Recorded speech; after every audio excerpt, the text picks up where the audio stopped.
You wanna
Imagine all of this packed into this.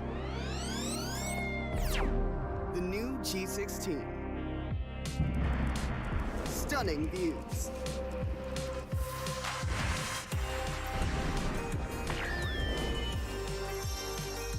Advanced gaming performance. Top the leaderboard. Stay effortlessly cool.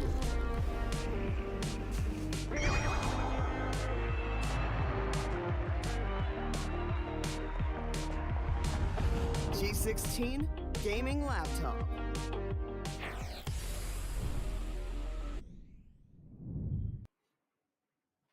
Good afternoon, ladies and gentlemen, and welcome to Alienware and NVIDIA GeForceRTX presents CSGO Community Cup 2v2. I'm your caster for today, Bob Gusta. Alongside, I have Raider as my co-caster. As we are here to talk about our schedules, the prize pool, and everything that's going to happen in our CSGO Wingman. So, Raider, welcome back, and also welcome to the Community Cup. How are you feeling, and what do you think is going to happen on all the matches that we're going to cast today?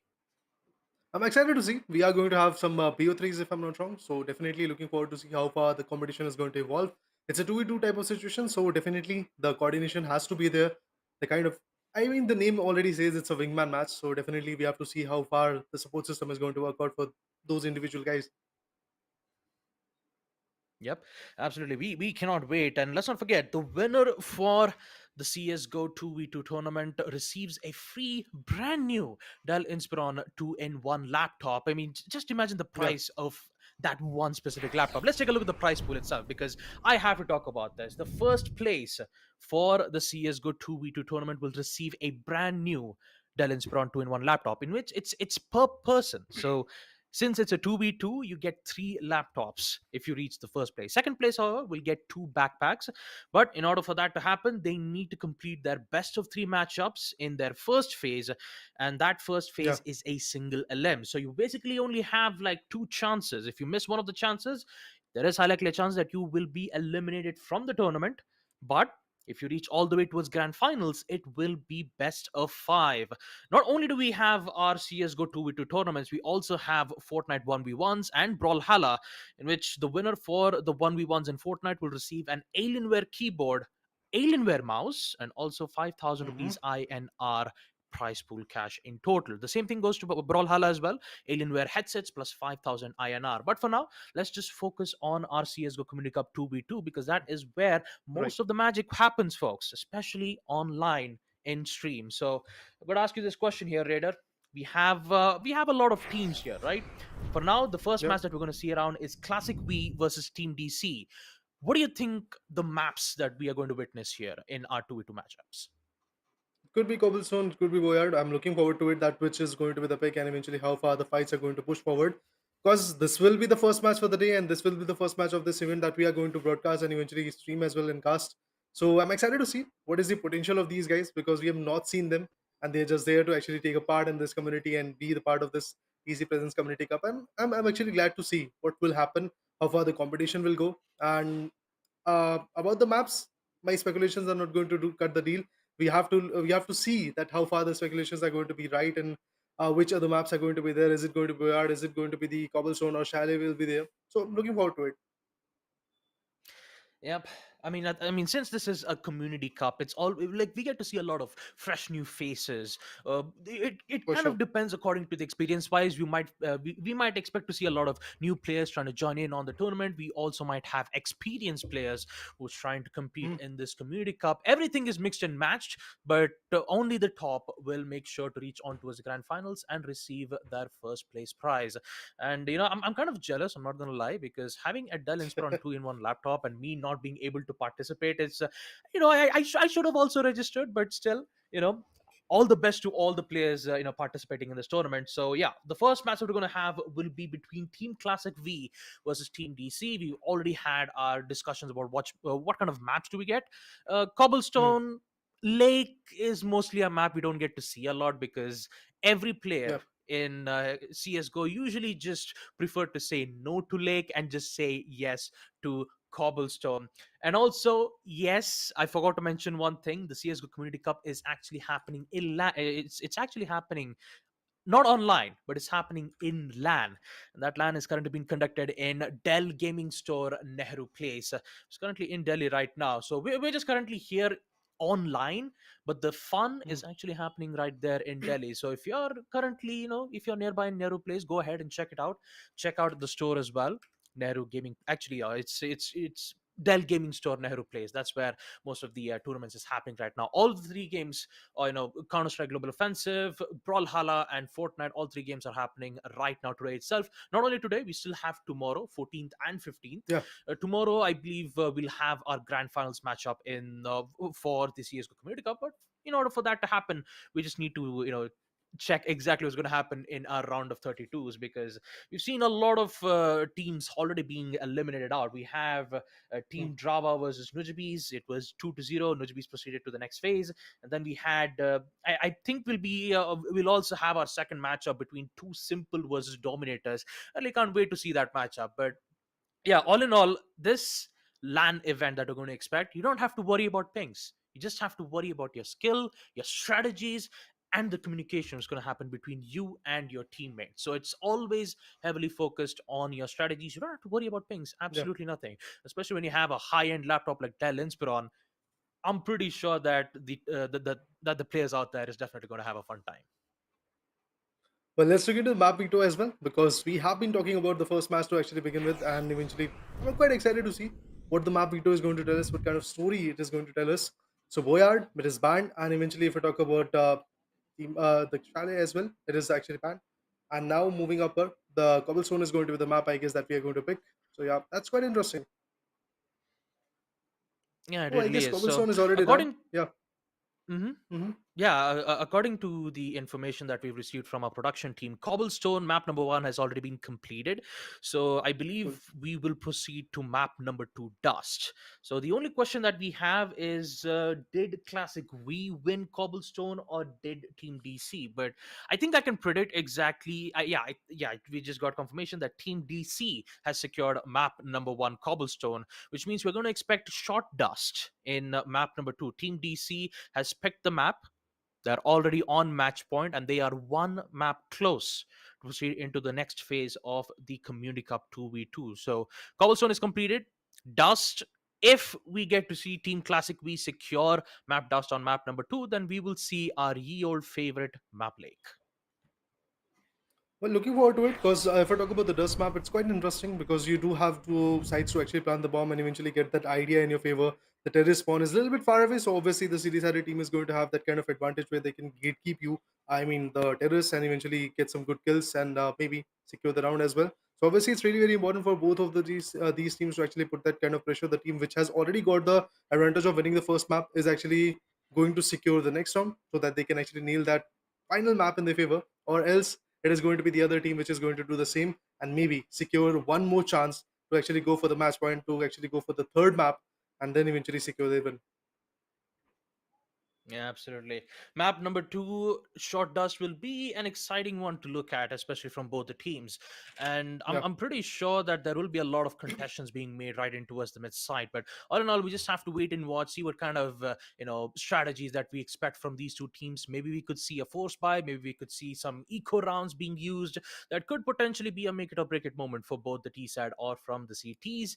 but you also need to have you need to also have a coin toss, right? Coin toss currently in CSGO, we actually kind of do it in the form of knife rounds. So usually the team who wins the knife round will be, getting their own chances to pick on the T side or the CTs. So short Hmm. dust, I'd usually say playing from the T side first should be a better idea, because you can kind of understand whether if one of the player loves to go aggressive, or does the team like to play it as passively as possible, hold angles, try to use utilities at their specific timings. But we just have to wait and watch, folks, because we are going live to map number 2. We're going to see both our teams, both Team DC and Classic V, in which they've already completed their knife rounds. So Team DC are going in from the T side first. Fizz is not going to find anyone just yet. Plant will be made, info will be given, and Deeps will be able to tag some damage. No utilities being present from both the sides, so it's heavily relied on USPs and Glock. A lot of damage Hmm. being dealt around from Flip. So he's only 13 HP. Great headshot from Vladimir, and Deeps will respond back. 1 and 2. Secures it, and the pistol round goes at the hands of Team Classic V. That was a great 1v2 indeed coming in, and after that, the diffusal is also there. And with that, we can clearly see that advantage falls in the hands of Classic V once again. They are trying their level best to Relied on outperform. The USPs replay, you and can clearly Glock. check it out A lot how of damage being beautifully a dealt around 1v1 from was there. Flip. And eventually, it was a beautiful takedown coming from Vladimir, and after that, Deeps came in and eventually was able to secure the next 2 frags in his favor. With that, moving to the next round, if we talk about the buys, well, definitely the Kevlars are coming in, but now USPs are there, the max are actually coming in, so that's quite interesting. We have to see how far these SMGs are going to help them, and eventually, if we talk about the takedowns, well, the bomb is already getting planted. That's interesting. There's nobody to stop it. Yep, absolutely no one to stop. But for Team DC, information is heavily required, that is for sure. Sprays with the MP7, secures it, and just like that, they won't be able to face any problems at all. Good smoke utility, good usage of utilities, the smoke to cover up the plant, and also the Molotov that would force the T side to play all the way from behind. So usually, what we did get to witness is that Classic V was trying to gain control on the map. So the higher control you have towards the mid side, the more likely you get to pinpoint their proper, accurate positionings of the T side. So once they realized that they planted the site, both of them were on A, but this time, we're going to see Team DC get an aggressive take towards the mid side. Some damage will be dealt around, but it will be from the side of Team DC. Smokes being used to block lines of sight, everything just to make sure that the T side wouldn't gain control all the way towards the CT's end. So, fortunately, Team DC has to fall back, but no, I think they're going to play it.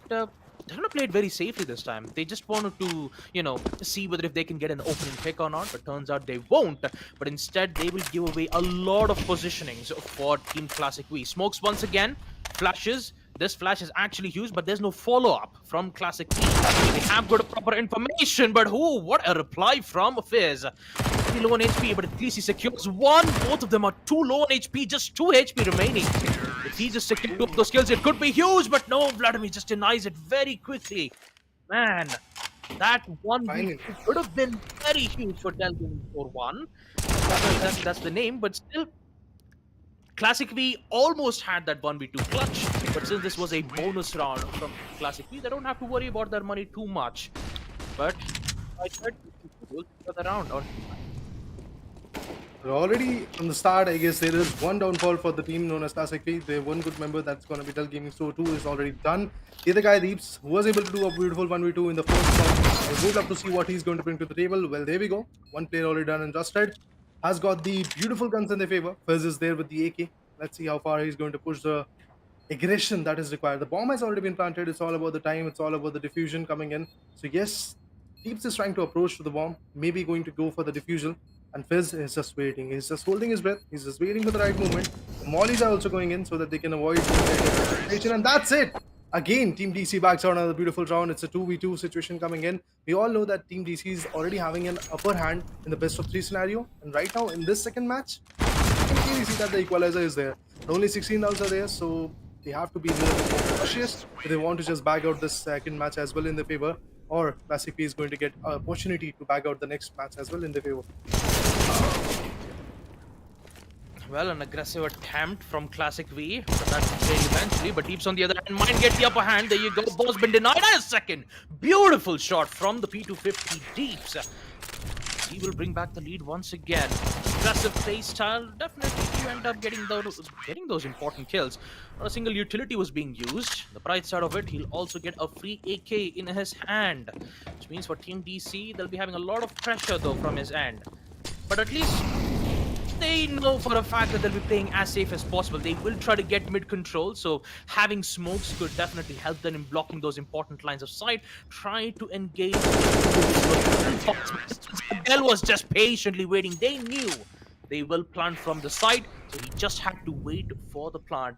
And I'm pretty sure that he was just giving the proper information. Once he knew that both of the players were playing on the side, all he had to do was just connect those shots, and he eventually did get those 2 kills. Classic V 4-2. They're doing a really great job on the CT side, and pretty sure that Team DC will be having a lot of issues from the 10 definitely not favoring once again.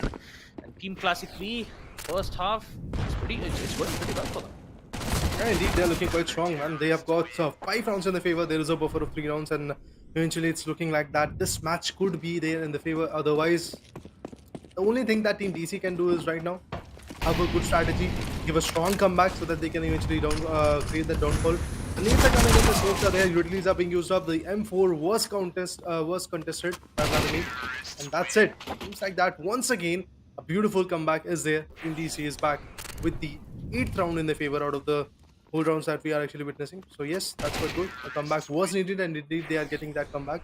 Looking forward to see how far they will be able to stress the competition, because number of rounds are just at the half, and eventually this is just going to go a little bit more riskier for them. Classic V is once again ready, and Team DC, if we talk about them, they're also good to go. USPs are in the hand, the Glocks are also there with the terrorists. That means Team Classic V is now the terrorist after the first half is over. They are moving forward to the side. They're trying to make an entry from the backside, from the ladder room. Is it going to be possible? One USP shots are going in. We all know that how critical that shot can be. Just one good shot, one good headshot to the size can actually end the life. And look at that from the Glock, the retaliation is there. Deeps is proving so versatile and so chaotic. He's just getting rounds and rounds and rounds after one and all. Yeah. And winning this pistol round will definitely help Classic V on boosting their morale, since they could just afford good rifles too. Galil to start things off, especially the hands of Dell Gaming Store too. No grenades will be used from the CT side, so they'll heavily rely on their USPs. No armor, just nothing. At this point, they're just going in for the save rounds and just play heavy towards info. Play accordingly with trades. This MAC-10 is very deadly in mid-range combat. Just a little bit of spray should do the trick, and Deeps will gladly get his first. The second from Dell Gaming Store to Galil, powerful, just so effective in those mid-range gunfights. 7-3. Classic V is just currently doing well on the side. They've secured both pistol rounds and the second. So in the bonus round, they'll be having their, since Dell Gaming Store will be having Galil in his hand, they will have the higher chances to succeed in majority of their gunfights, knowing that you still have AKs. And also the M4s from the side of Team DC. Mid control once again. I'm pretty sure that Vladimir is currently in a very good spot, but there's not a lot of information that's been given away from Classic V. They are all the way towards the CT side, and I believe Fizz will give away that first position. Beautiful crossfire angle from Team DC. They will somehow hold their ground and secure their one round from the CT's end. And also, I do have to rectify one thing on the first in the first half. I think I said MP5 instead of MP9, because from the CT side you have an MP9, which is very deadly, especially with this high fire rate. If you just do a burst fire tap in long range, guaranteed headshot, 2 headshots. It's just more than enough to secure the kill. But if you take a look at round number 12, once again, Deeps just finds the opening, which leads to Fizz all by himself in towards the side. Flash is being thrown, information's given away. So they know exactly where Fizz's location is. They just have to wait for one moment. Deeps, will he get the kill? No, it does not. That just spells danger. 1v1. C4 has already been tossed out. So at this point, Team DC has the advantage. 2 flashes he could use. He could use the flashes to go in for those peaks, but decides to play it safe. Safe is exactly what it requires, and he will definitely get that with the wall bang. 7-5, Classic V. Even though they had really great rounds of pistols and the second half next to it, pretty sure that Team DC are slowly bringing things back up. Oh, indeed they are. They're looking quite strong right now, but eventually they have to just maintain their consistency. Otherwise, it could actually go down to dust. But look at that, another beautiful shot coming in. Team DC is bagging out some more frags, but then Vladimir is the last one surviving. The bomb has been planted. The nades are coming in just like that. The eighth round goes in the favor of Classic V once again. I believe that was the back. That's quite good. Moving up ahead, I would love to see how far the competition is going to split out. But in the instant replay, you can see how beautifully the openings were created. The mollies, the nades, every utilities were trying to be used up. But then Classic V was able to find a gap, was able to fill it in, and eventually was able to secure the eighth round. And with that, they're pretty close to actually banging out the round. But another big shot coming from the M4. It's a 1v2 coming from Fizz. With that, DC is still surviving, is still bringing the hope to the fans, and eventually they're still trying to survive in this game. We all know that this is a single elimination type of situation, so if they fail to do so, they are going to be out of the competition. That's not a great thing to watch out for. Absolutely, Raider. Because currently Team DC is only one facing map point, so winning short dust guarantees a ticket to the next phase. And I'm pretty sure that they're not looking for that smoke being used. May risky decision will find one. Instant trade will be made, and also information being given from Fizz. Molotov will be used to try to toss it out. The bomb's been dropped out from the side, so teams need to recover it. If he needs to secure map number 2 and put all the way to map number 3 Lake, he has to win this. But Fizz is currently in a different position though. Both of them just not in the side, and Deeps is currently playing the long game. So at this point, with the mere amount of 40 seconds, it's best for Deeps to get the kill, because once you make the C4 sound into a side, the CT will just casually get away with a free kill. So he needs to be very careful, find every single corners he sees. He could use those flashbangs though. He has 2 flashbangs, definitely could help him in his way, but Fizz is looking at a very wrong direction. This could cause problems. Oh no! Oh, close. Amazing. So close. Fizz, he just gets away at the right time. For a moment there he thought he was going to be on the side itself, but I'm just glad he exactly knew where the second kill is. He was just trying to be a little bit more cautious, and eventually it paid off. Look at that, a beautiful reflex shot coming from his corner. Fizz was definitely able to secure a beautiful save round in his favor. And now coming back to the fate, Vladimir once again gets taken down. It's all about Fizz. Again, he has to do all the heavy lifting. I really believe that it's going to be a little bit more tough for him in this round. Has got the M4 in his hand. That's definitely going to give him the upper hand. But look at that, the shot comes in, and with that, a beautiful victory coming from Classic V. And the game is over. This match falls in the hands of Classic V. A great game indeed coming in. We all know Team DC was able to back out the first match, but eventually Classic V has given us a comeback. And with that, the situation is of 1 versus 1 in the best of 3. Now the third match is what we are waiting for.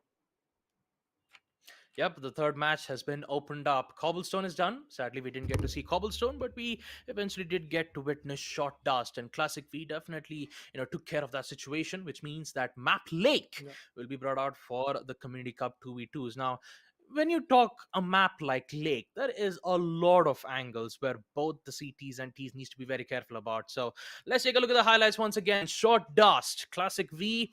Despite having a rough start in the T side, I'm just glad that they did eventually make a good response from the CT side, holding their angles properly, trying to play according to the info. Their utility usage was just on point. The smokes was just perfectly used to block lines of sight, and the Molotov to fend away the T sides, especially on post-plant situation. The only thing that I could talk about from Team DC is that they had quick side control. They could proceed with post-plant, but the main problem is they weren't using utilities at all, especially this round. If you take a look at round number 5 itself, there was no smokes being used, no flashes, and the P250 was staying very close towards the side, got away with 2 important kills. Now, this could have been avoided if they had a few smokes, grenades, or maybe some usage of information that could have helped teammates secure that win. But unfortunately, Classic V were the one who will eventually steal the round and also the map on Short Dust. So Lake will be the final make it or break it moment for either of these 2 teams to determine whether which team will go up against the second matchup. I believe they will either go up against Rush or Sonic, I'm guessing. I believe the winner of map number 3, Lake, will proceed into the next phase where they have to go up against Team Rush or Sonic. Interesting name. Indeed it is. But looking after the fact that the Team Classic is giving us a strong competition, that's quite amazing. Deeps is a guy that I guess Fizz and his teammate has to look out for, because Vladimir was unable to counter it. Every now and then, whenever this guy was actually coming in, the shots from Deeps were actually quite fatal for Vladimir, and eventually he was unable to confront it. So if we talk about the guy Fizz from Team DC, he was kind of, let's say, good, and eventually the kind of reflexes he gave us, the ding shots that was coming from his corner was also quite auspicious. But then the fact is, there is a beautiful kind of synergy coming in from Classic V in this round, specifically in this match. It was quite good. I don't know what happened in the first match because we didn't see that, but right now we are going to move on to the third match as well, so that we can know that if that consistency is going to remain, if that synergy is going to remain in the favor of Classic V, or is there going to be a comeback coming from Team DC once again, bagging out this round. After a short break, indeed, we'll be back.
Well, indeed, guys, we are back.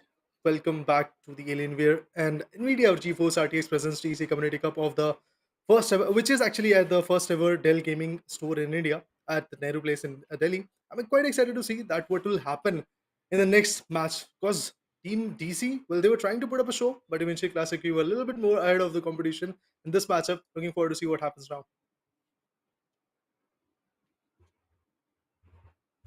Well, I'm excited. I'm excited to see what more is actually going to be the table. If I'm not wrong, I guess there were 9 rounds in the favor of team known as Classic V, and eventually just 6 rounds in the favor of Team GC. If we talk about Team DC, they were able to give a strong comeback in the third and fourth round, and after that, 8th, 11th, 12th, and 14th and 15th round were the rounds that were actually in their favor. So that was absolutely amazing. But all said and done, we are going to move in into the game so that we can witness once again the competition between Classic V and Team GC. The map is for sure the lake, and let's look into it. Yep. Let us look into map number 3, Decider's Lake. And once again, I just went back to the Shadow Realm. I just had a conversation with them and be like, please just let me get my net back so that I can cast map Lake for the Community Cup 2v2. But yeah, here we are. Round number 1 is a go, especially with the pistol rounds. I'm pretty sure that Team DC is trying to have their best efforts to get control on the side, but talk about map like Lake, it is very difficult, especially CTs having control of every single nook and cranny. Will secure that round number 1 pistol round, which means that Team DC either has a decision to make. Either they could go for a force buy of double Mac 10s, or they could just go in with the usual save buys, where just don't buy anything at all, just Glocks and a bit of Kevlar armors, including the helmet. You know, to make sure to get those kills, and Fizz once again just says that no matter if you have a Kevlar armor or not, I'll still get the dick on the head no matter what. 3-2, very difficult, especially from the T side, because Classic Wave, they just secured 2 rounds back to back. That was amazing. The kind of decimation that is coming from Classic P once again is absolutely amazing. So Team DC, they have to stack up. They have to actually prove themselves. Otherwise, the victory, the elimination is actually not that far away. Look at that. Another good shot coming from the Hawk, and that was quite good. What? The single tap shots are working out quite well for them. There's one more shot, I believe, and that could be it. What was that? So yeah, he's waiting, and that's it. The shot goes in. Classic B, 3-0 coming in, and Team DC is just trying to figure out what is happening at that moment. Yeah, I believe we might have a technical timeout, I'm guessing, because yeah, there you go. A timeout has been requested from the side of Classic P. Not quite sure exactly what had happened at round number 2, mainly because they had some I think they had some minor issues, but still I think it should be fine as of now. But yeah, the LAN event, which is happening right now, folks, which is currently in Dell Gaming Store, Nehru Place, currently where the LAN event is happening right now. And also, you get to find a lot of good products too, ranging from Dell Oh, for products sure. to Alienware. There's a lot of amazing products that you can, check it out if you're from Delhi. So go ahead. Make sure to head in towards the Dell exclusive store, Pragati House, Nehru Place, if you want to, get yourself your own laptop, even if it is for gaming purposes, or especially if you want to do some presentation, get ready for seminars. I mean, especially when you have products like Dell, it will definitely help you in your future, in your future plans, especially on gaming as well as your studies both at the same time. So laptops are definitely an amazing product to have. But yeah, talk about the match itself. Yeah, map number 3, Lake. It's that kind of a map where no matter if you're close range or long range, it's definitely Hmm. favored from both the ends. It's just that you need to have that long information, and that long information Yeah. can be gathered easily if you have certain weapons which has scopes, like the scout or maybe an op. You could go in with a semi-auto sniper rifle, but it's very expensive, and you choose to bring in with either the M4s or AK. So what I'd suggest from the T side is that since they're getting picked up quite early, especially with Hmm. the peaks that we've seen from Riz, I believe, who was playing from the CT side with an MP9. They could, however, go in with a throw with a flashbang, or maybe they could go, just rush from the doorways itself, use flashbangs and get those kills as best as possible. But I'm pretty sure on round number 2, they just went in for a an eco buy. I mean, they only had armors, and that's the only thing that they have. When they pushed in towards the side, I mean, it was just basically gone, mainly because of CT having the better weaponry. But yeah, on third round, Lake is definitely a map where the T side is definitely going to have a lot of problems, especially from Classic V. Yeah, it's quite open, and eventually we did saw all the A3 shots coming in, and eventually that was quite on point in the third round where we did saw timeout also coming in. So I guess yes, the terrorists are going to face off a lot. If we talk about classically, they're looking confident, and Team DC they're just struggling from the previous round, from the previous match. What happened to them, and eventually that was a score of 9 versus 3. So I guess they were quite close. They were about to actually secure the seventh. I guess they did had the seventh round in their favor as well. So it was a score chart of 8-7, and eventually after that, the 9-7 score chart came in. So that shows Classic V is able to create that kind of pressure onto Team DC, and that pressure is remaining in the third matchup as well. As we saw from the start, they're getting shut down. Lake, as you saw, is a very open-ended match and map, and eventually you can get a lot of picks out of it. And Team Classically knows that, and definitely they are working out for it. But this time out, well, definitely is going to give the time to the other team, that is going to be Team DC, to figure out to get the strategies right and eventually maybe push back even harder onto Team Classically. Yeah, absolutely. For now, we just have to wait for the players' timeout to come to an end, because at this point it's out of our hands. We just have to wait Hmm. for the issues from the players' end to get fixed, and then and only then we'll be able to proceed with the next round. So currently, as I can recall, it's 3-0 favoring for Classic V. And last time I remember, Classic V did lose map number one, Cobblestone.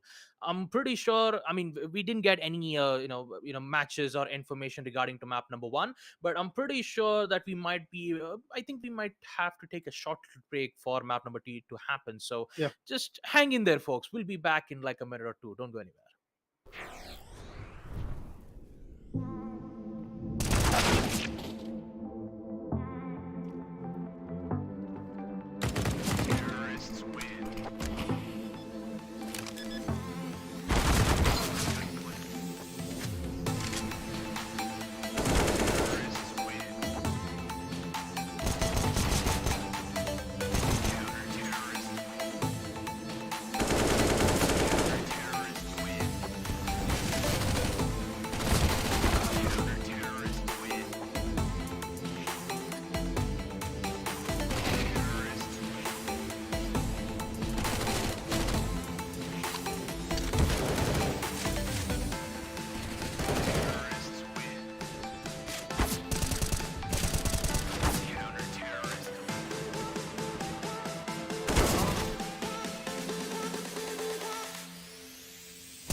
Alright, ladies and gentlemen, welcome back to Alienware and NVIDIA GeForceRTX presents CSGO Community Cup 2v2. As we are back once again with map number 3 of first map. We were supposed to be having Team Team Classical V up against Team DC. So Classical V, they just secure map number 2, which means that map number 3 Yep. lack has no map number 3 lake has been opened up. So since it was 3-0, we are going to resume back the matchup and see what result. Whether we'll see Team Classic V secure it, or will Team DC steal the win and proceed to the next into the next phase? Quite a few speculations are there. I'm actually open to it. Let's see how far the situation is going to go on. I mean, looking at the fact of Classic V, the aggression that they started before the timeout and eventually in the first match as well, the first match which was on stream to be precise, that was quite amazing. Classic V is looking a little bit more confident. They are looking a little bit more strategized, and eventually that synergy is working out for them. And look at that. They already have backed out 2 rounds in the matchup in the lake, and they are now moving forward little by little from the catway to the stairs to the southport, and eventually they are going to defend the area of the bomb site. And eventually, if we talk about the other guys, let's see what they are going to bring to the table. One good guy from the other team, I believe that could be Vladimir, who is still actually at the back end. Now he's here. Shots are coming in with the AKs. They are trying to relegate the fight. Oh, the Nomad comes in, but still were unable to tag him out. With that, again, a beautiful victory coming in the hands of Classic V. They're going to get those AKs as well, so that they can be a little bit more stronger in this round. Yep, this will be very crucial for Classic V, because they have just forced Team DC on a very bad situation, and they will go again with the force by Max. I'm pretty sure this will be an aggressive retake. Once again fails. And AK still being at the hands of Dell Gaming Store 2, aka the player from Classic V that we're seeing from our webcams right now. We get to see the bump from Classic V on map. We might see that on map number 3. Zero cities are doing a wonderful job on the side. The main problem has to be from the T's end, and throwing the flashback again to provide some line of sight. Problem has to be from the SG's end. Well, indeed, the problem is there. But then again, if we talk about TDC, they are approaching from the same angle. They're just trying to be a little bit more vigilant as they were in the third round. But looking at the fact that Force is already there, another big shot coming from the M4. The damage was there, but still unable to tag him out completely. Shut him down is not going to be the case, but still they are waiting with the AKs, waiting in the off angles. Just get that pick, get that should I say elimination if it is actually going to be possible. Then that's all they can do. They can anticipate, and eventually what Classic V is trying to do is just buying time. Now 40 seconds are left, and they have to go out to the plantation of the bomb, and look at that deep strike, the beautiful angle. And with that, the last man standing, Vladimir with the Galil, is trying to push forward. Let's see what he can bring to the table. I really believe the competition is surreal, but then Vladimir Puta might not survive. Vladimir is just waiting for the right moment. Trying to push forward. The Maulos are also coming in. Might be able to take one down. Was about to secure a beautiful takedown, but still the reflex comes in. The shots are there. Seems like that the time is going to run out, and before that, the bomb is going to get ready. Just trying to actually bait it out, but still, Classic V backs out another beautiful round in favor. It's a great win-win situation coming in for Classic V. Back-to-back 5 rounds in their favor. From the first till the 5th round, they are constantly trying their level best to just hype up the things in their favor. And now just 4 more rounds in their favor, and that's all. That's all they could actually be there fighting in the next match. So let's see what happens. Now it seems like that is something going to pressurize. They're trying to push forward. They're trying to bring up the manpower into the play. Fizz is actually tagged up. 21 HP is what he is remaining with. And eventually on the other corner, we have got Dell's Gaming Store 2 with the right amount of ammo. The diffusion kit is also there. In the hand, he has got the Galil. It's a 1v2 from his corner. That was absolutely amazing.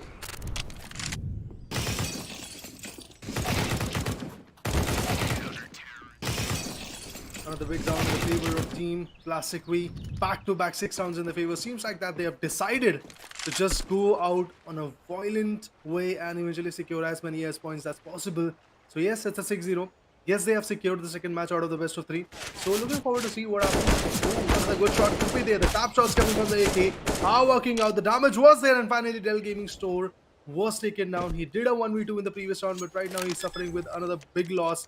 The bomb is going to get planted by Vladimir, and the other guy Deeps is way too far away with the AUG. A little bit far away, but what was that? Vladimir was unable to decipher. He had to actually bail out from that situation. Eventually, he was able to plant the bomb, but still the diffuser is going to be there because it's quite easy, I guess, at this moment. He also is going to have the 10-second timeout so that he can actually go ahead and defuse a bomb, and definitely that's what he's going to do.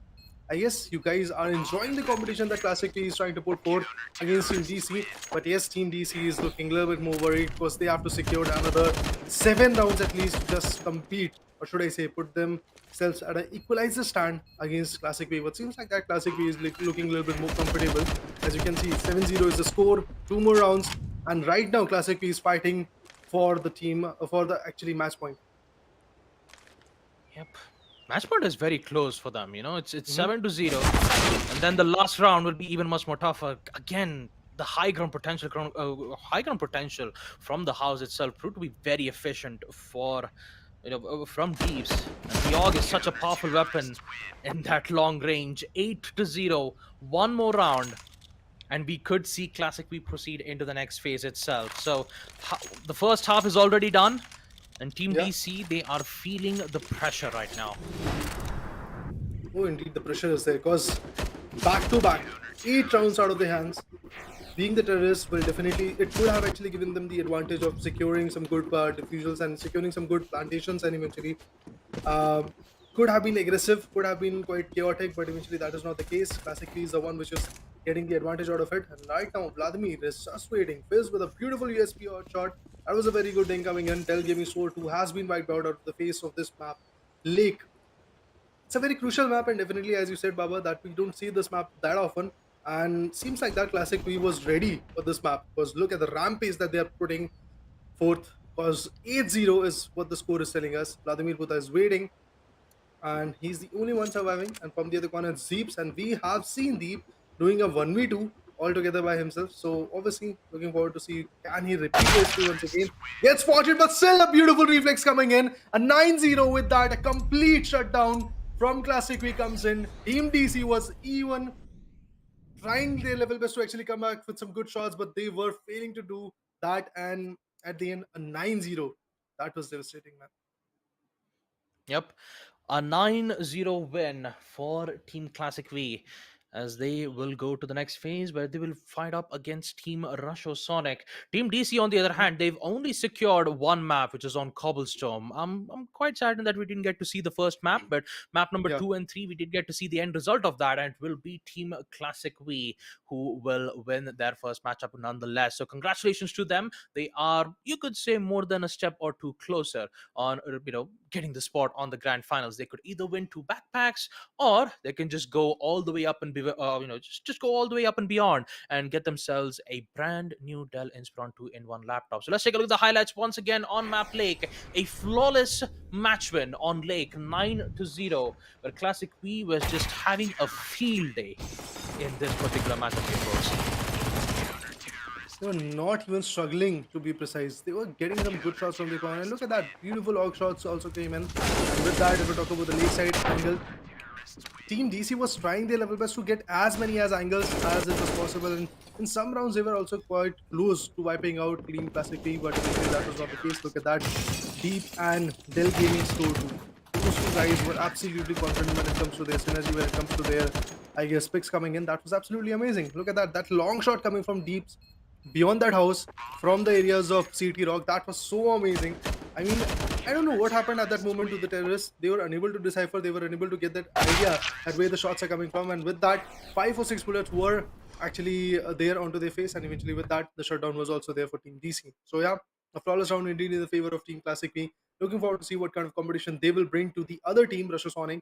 That is also going to be quite amazing. And we are going to witness it. So, for that, like, share, and subscribe. Yep. The first match has already been completed, so Classic V will head on into the next phase, like I said, going up against Team Russia Sonic.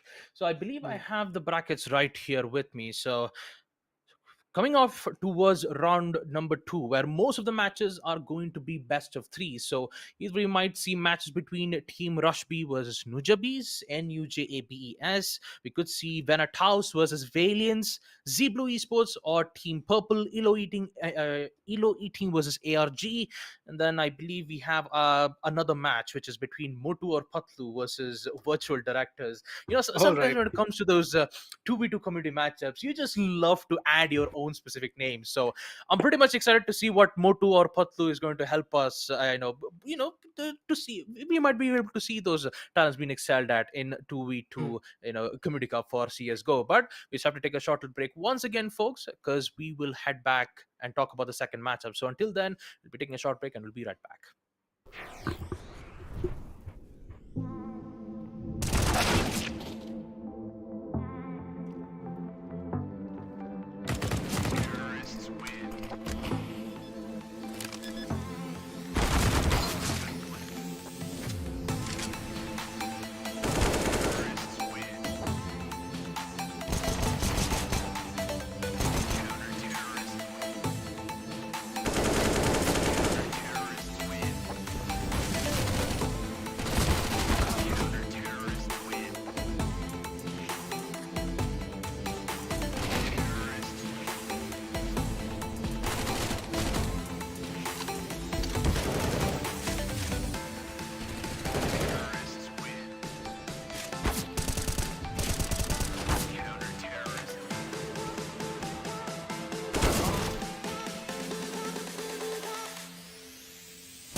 Welcome back to Alienware and NVIDIA GeForce RTX presents CSGO Community Cup 2v2. We are back with match number 2 for this series. I've got to admit, the first match that it happened between Team Classical X versus Team DC, Team Classical V ended up securing map number 2, also on map number 3, both on Yeah. Shot Dust and on map number 3, Lake, where they will go up against Team Russia Sonic. So we just have to wait and see what the next match will be. It could be either Venatas or Valiance. Actually, I think the next match is between Team FPS versus Game Changers. So let's take a look at the map videos itself and see what kind of maps will we get to see. Will it be the same Cobblestone, Shot Dust, and Lake, or would we get to expect Chalice and Boyard be in the play? Well, let's look into it. I guess we do have dust, short dust, I mean, and eventually we do have Boyard. The decider will fall into the chalice, so Lake and Cobblestone are out of question. Looking forward to see what will happen because Boyard, the city-sided map, is going to be there, and eventually in the other side, Team Baidik. That is the name. Who is actually going to pick the short dust? Baidik. Okay. Yep. I believe the match that we're going. I mean, the match that we're going to cast will be between Team Broken versus Team Baidek. Actually, I kind of like the name. Just look. It's basically what it means. So, yeah, Cobblestone and Lake will be banned, which means that both Chalice and Boyard will be picked. First map Boyard will be picked from Team Broken, where they'll go in towards the city side, and Team Baidek will be heading off to Shot Dust, where they will play T side first. So Boyard, especially from the CTs, and you do have a lot of angles that you could put yourself in a higher positioning advantage. Maybe you could play a lot of high ground potentials, or usually could just play accordingly with crossfire angles.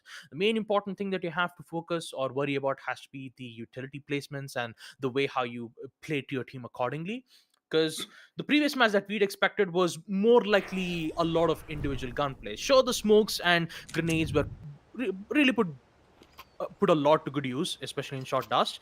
But Mhm. let's just focus on this matchup here, folks. Map number 1, Team Broken on CT, Team Baidek on the T side.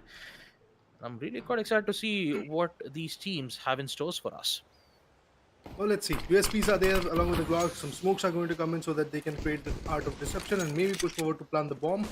Z4 is ready. Players are trying to push forward to it, but then a beautiful USP shot comes in. That was a really good ding coming in. With that, Team Bhaidek is actually one-man shot at this point. Iron Man is the last man standing. Will it be possible for him to clutch out this fight in his favor to actually shut down both of the players coming from Team Broken? That is going to be 11 and Dragon FX. That is a big question. Iron Man has got the Glock, a very good weapon, but then USPs, one good shot from that weapon can end the story, and exactly that's what happened. Dragon FX and 11, both of them have secured a 1-1 ding shot each, and that was absolutely amazing. With that, lead falls in the hands of Team Broken. Seems like that they're here to dominate, and the way they are regressing is looking quite good. They have got the USPs, they are actually getting some good utilities, and eventually the Kiblas are also ready. But Iron Man, they're trying to save it. Instant use of the Molotovs to put things off with a boost. So Dragon FX has a very good advantage. Has the element of surprise, and he will put it to it gladly. Bomb's been dropped out. So is the second player at the hands of Dragon FX. Sorry, that would be 11 who would secure the second frag. Not a lot of problems being dealt around from the side of Team Broken. Team Broken knows every ins and out of this map. So I'm pretty Right. sure that from the side of Team Baidek, the only choice that they have is either secure a win on map number 2 Short Test, or they could do something about this in this particular map number 1 itself. So Iron Man, once again, being very close to the side. Just a single tap to the head, but no, MP9 just denies it immediately. Flash that would put Stan in a very brief amount of disoriented state, but he will be fine nonetheless. Still a 1v2, so I'm pretty sure that individual gunfight is off the table. So crossfire angles will be made, Stan, according to information, and now his location has been given away. Already a ding to the head, 29 HP, beautiful tap towards Dragon FX. He will secure 1.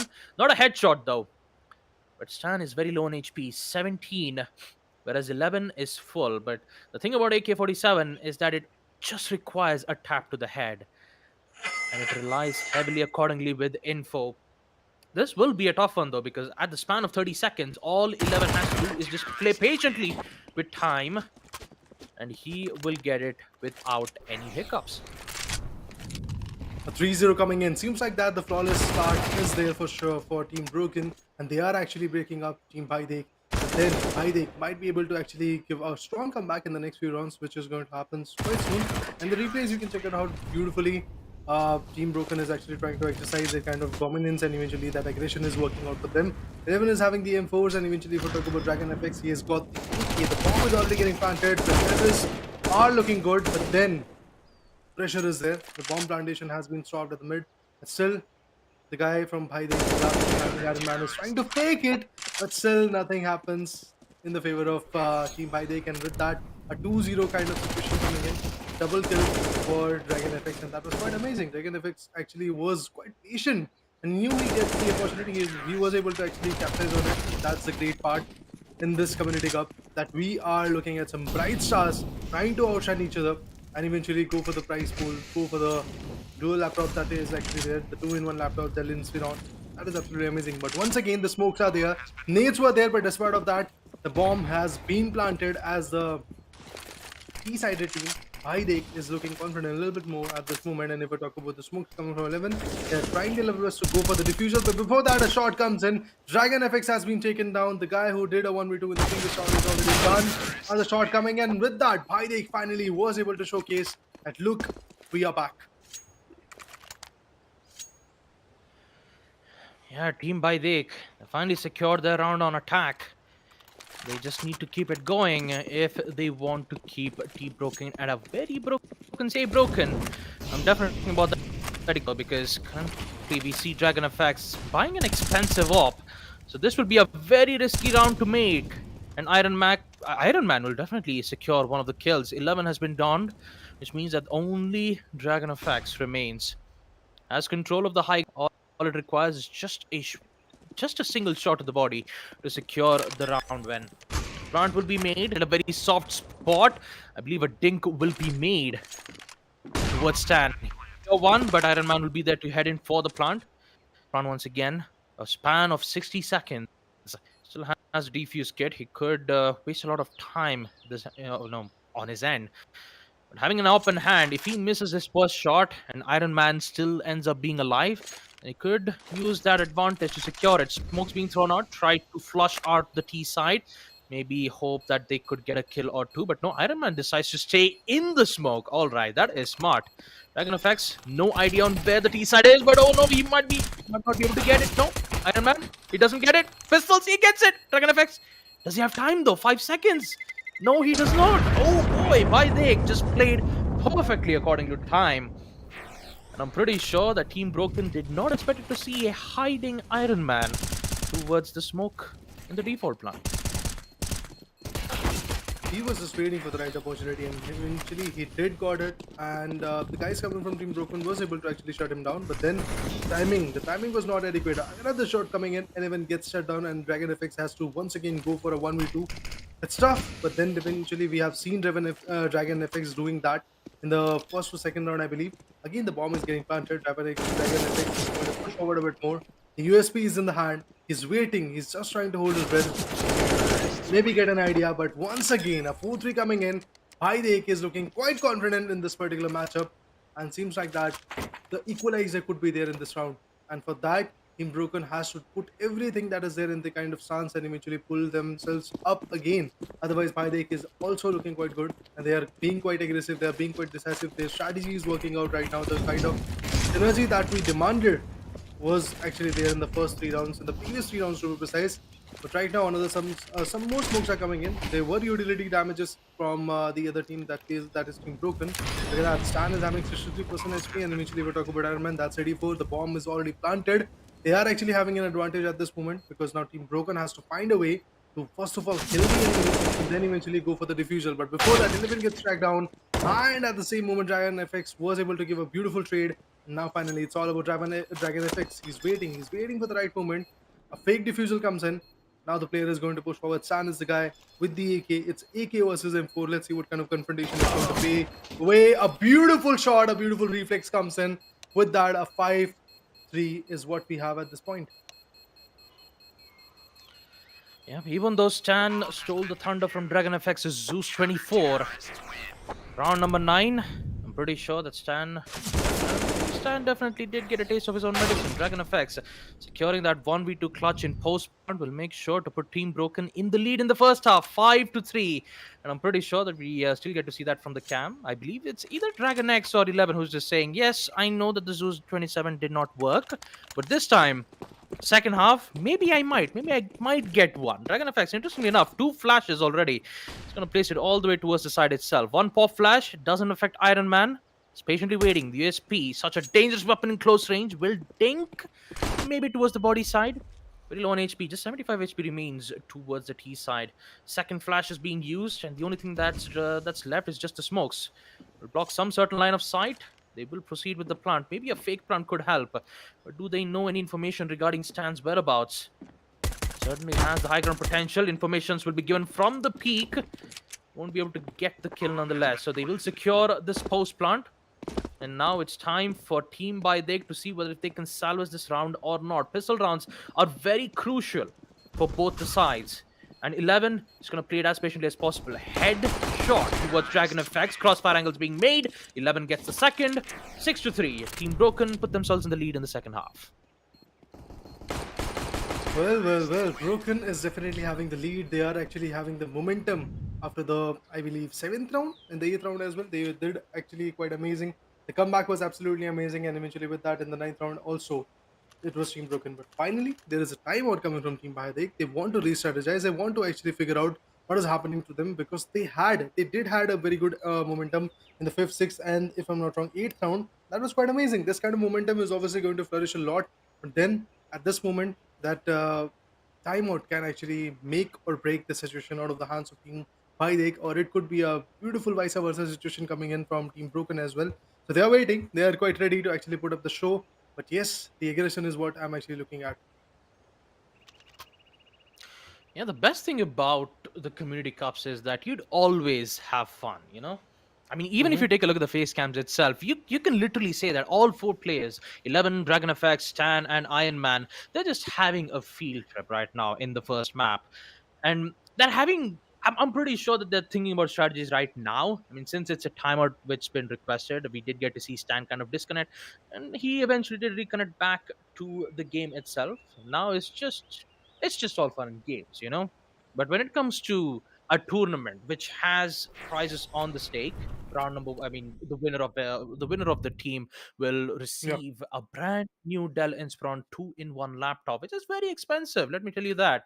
Not only just that, we don't only have a community cup 2v2 for CSGO. We still have 1v1 competitions for Fortnite. We have 1v1 competitions for Brawlhalla, and winners of that will get themselves a brand new headphones, keyboard and mouse from the Alienware products, followed up with a Yep. 5,000 INR. 5,000 INR and headphones for Brawlhalla first place, and of course mouse and keyboard and 5,000 INR with a 1v1 Fortnite, 1v1 Fortnite tournament happening right now in Delhi, of course. But let's just focus on the round. Round number 11, Team Broken currently in the lead. This time they are putting a pedal to the metal. Again, very aggressive performance being shown towards them. Iron Man hoping to find that one big headshot to get it, but no, Stan gets it. He will get one. Followed up with a nade that's been thrown around from 11. Still a 1v1, but the problem is Stan is very low. It's just 4 HP. Can we see a miracle from Stan and put Baidek literally in this situation? Oh, ding's been made. 11. Quite a lot of damage, but 11 strikes back with a pre-fire. Unfortunate. For a moment there, I just saw a glimmer of hope that Stan could have actually got a ding to the head, but apparently he went in for a second repeat that eventually cost him his life. Yeah, if that eventually situation would have been there where the comeback would have been there, that was absolutely amazing. But right now, things like that, 8-3 is what the score is all about. Match point is already here. Looking forward to see what more can be there from Team Baidek, because they are the CT-sided one. And right now, the diffuser is what matters, but bomb has yet to be planted. They are waiting. They are trying to create an opening. The mollies, the utilities are what being used. The fake plantation is also there. Okay, yes, this partition is going to find one. What? Oh, Stan with a beautiful reflex coming from his corner as well. With the M4, he was able to take down 11. Despite of that, Stan is not having a lot of hit in his favor. Stan on the other corner also gets compromised. with Iron Man as well. It's Dragon FX was able to do a beautiful 1v2 from their favor. With that, we can clearly see Team Broken is actually quite strong. The way they are actually performing, the way they are actually getting the points is absolutely amazing. And eventually, if we talk about Team Bidek, they were unable to make that comeback after 5th, 6th, and 8th round. They were unable to showcase their strength. In few rounds, we did saw a kind of aggressive stance from their corner, but then again, it's all about how you're going to sum up the deal, how you're going to sum up that round, particular matchup in your favor. And seems like that Team Broken is kind of decent in that kind of perspective. But we did saw the same situation between Classic V and Team DC as well, where the first round was in the favor of Team DC, and after that, a beautiful comeback was there from Team Classic V, and that's how they're going to bag out another opportunity in this whole event. So right now, it seems like that Team Broken, despite of having that advantage of 9 versus 3, there might be some changes in the next matchup. There might be some changes in the match number 2. But let's go to the highlights in order to see what happened and how it happened. A quick recap for you guys. Well, the aggression was there for sure from the start from Team Dragon X, or should I say from Team Broken. Dragon FX was the guy who was able to do a lot of 1v2, the 1v1s. Quite confident. He was looking quite confident. But in the 5th, 6th, and 8th round, he was the one who was getting picked in the initial stages, and eventually that is the reason why 11 and his whole situation was not that much in their favor.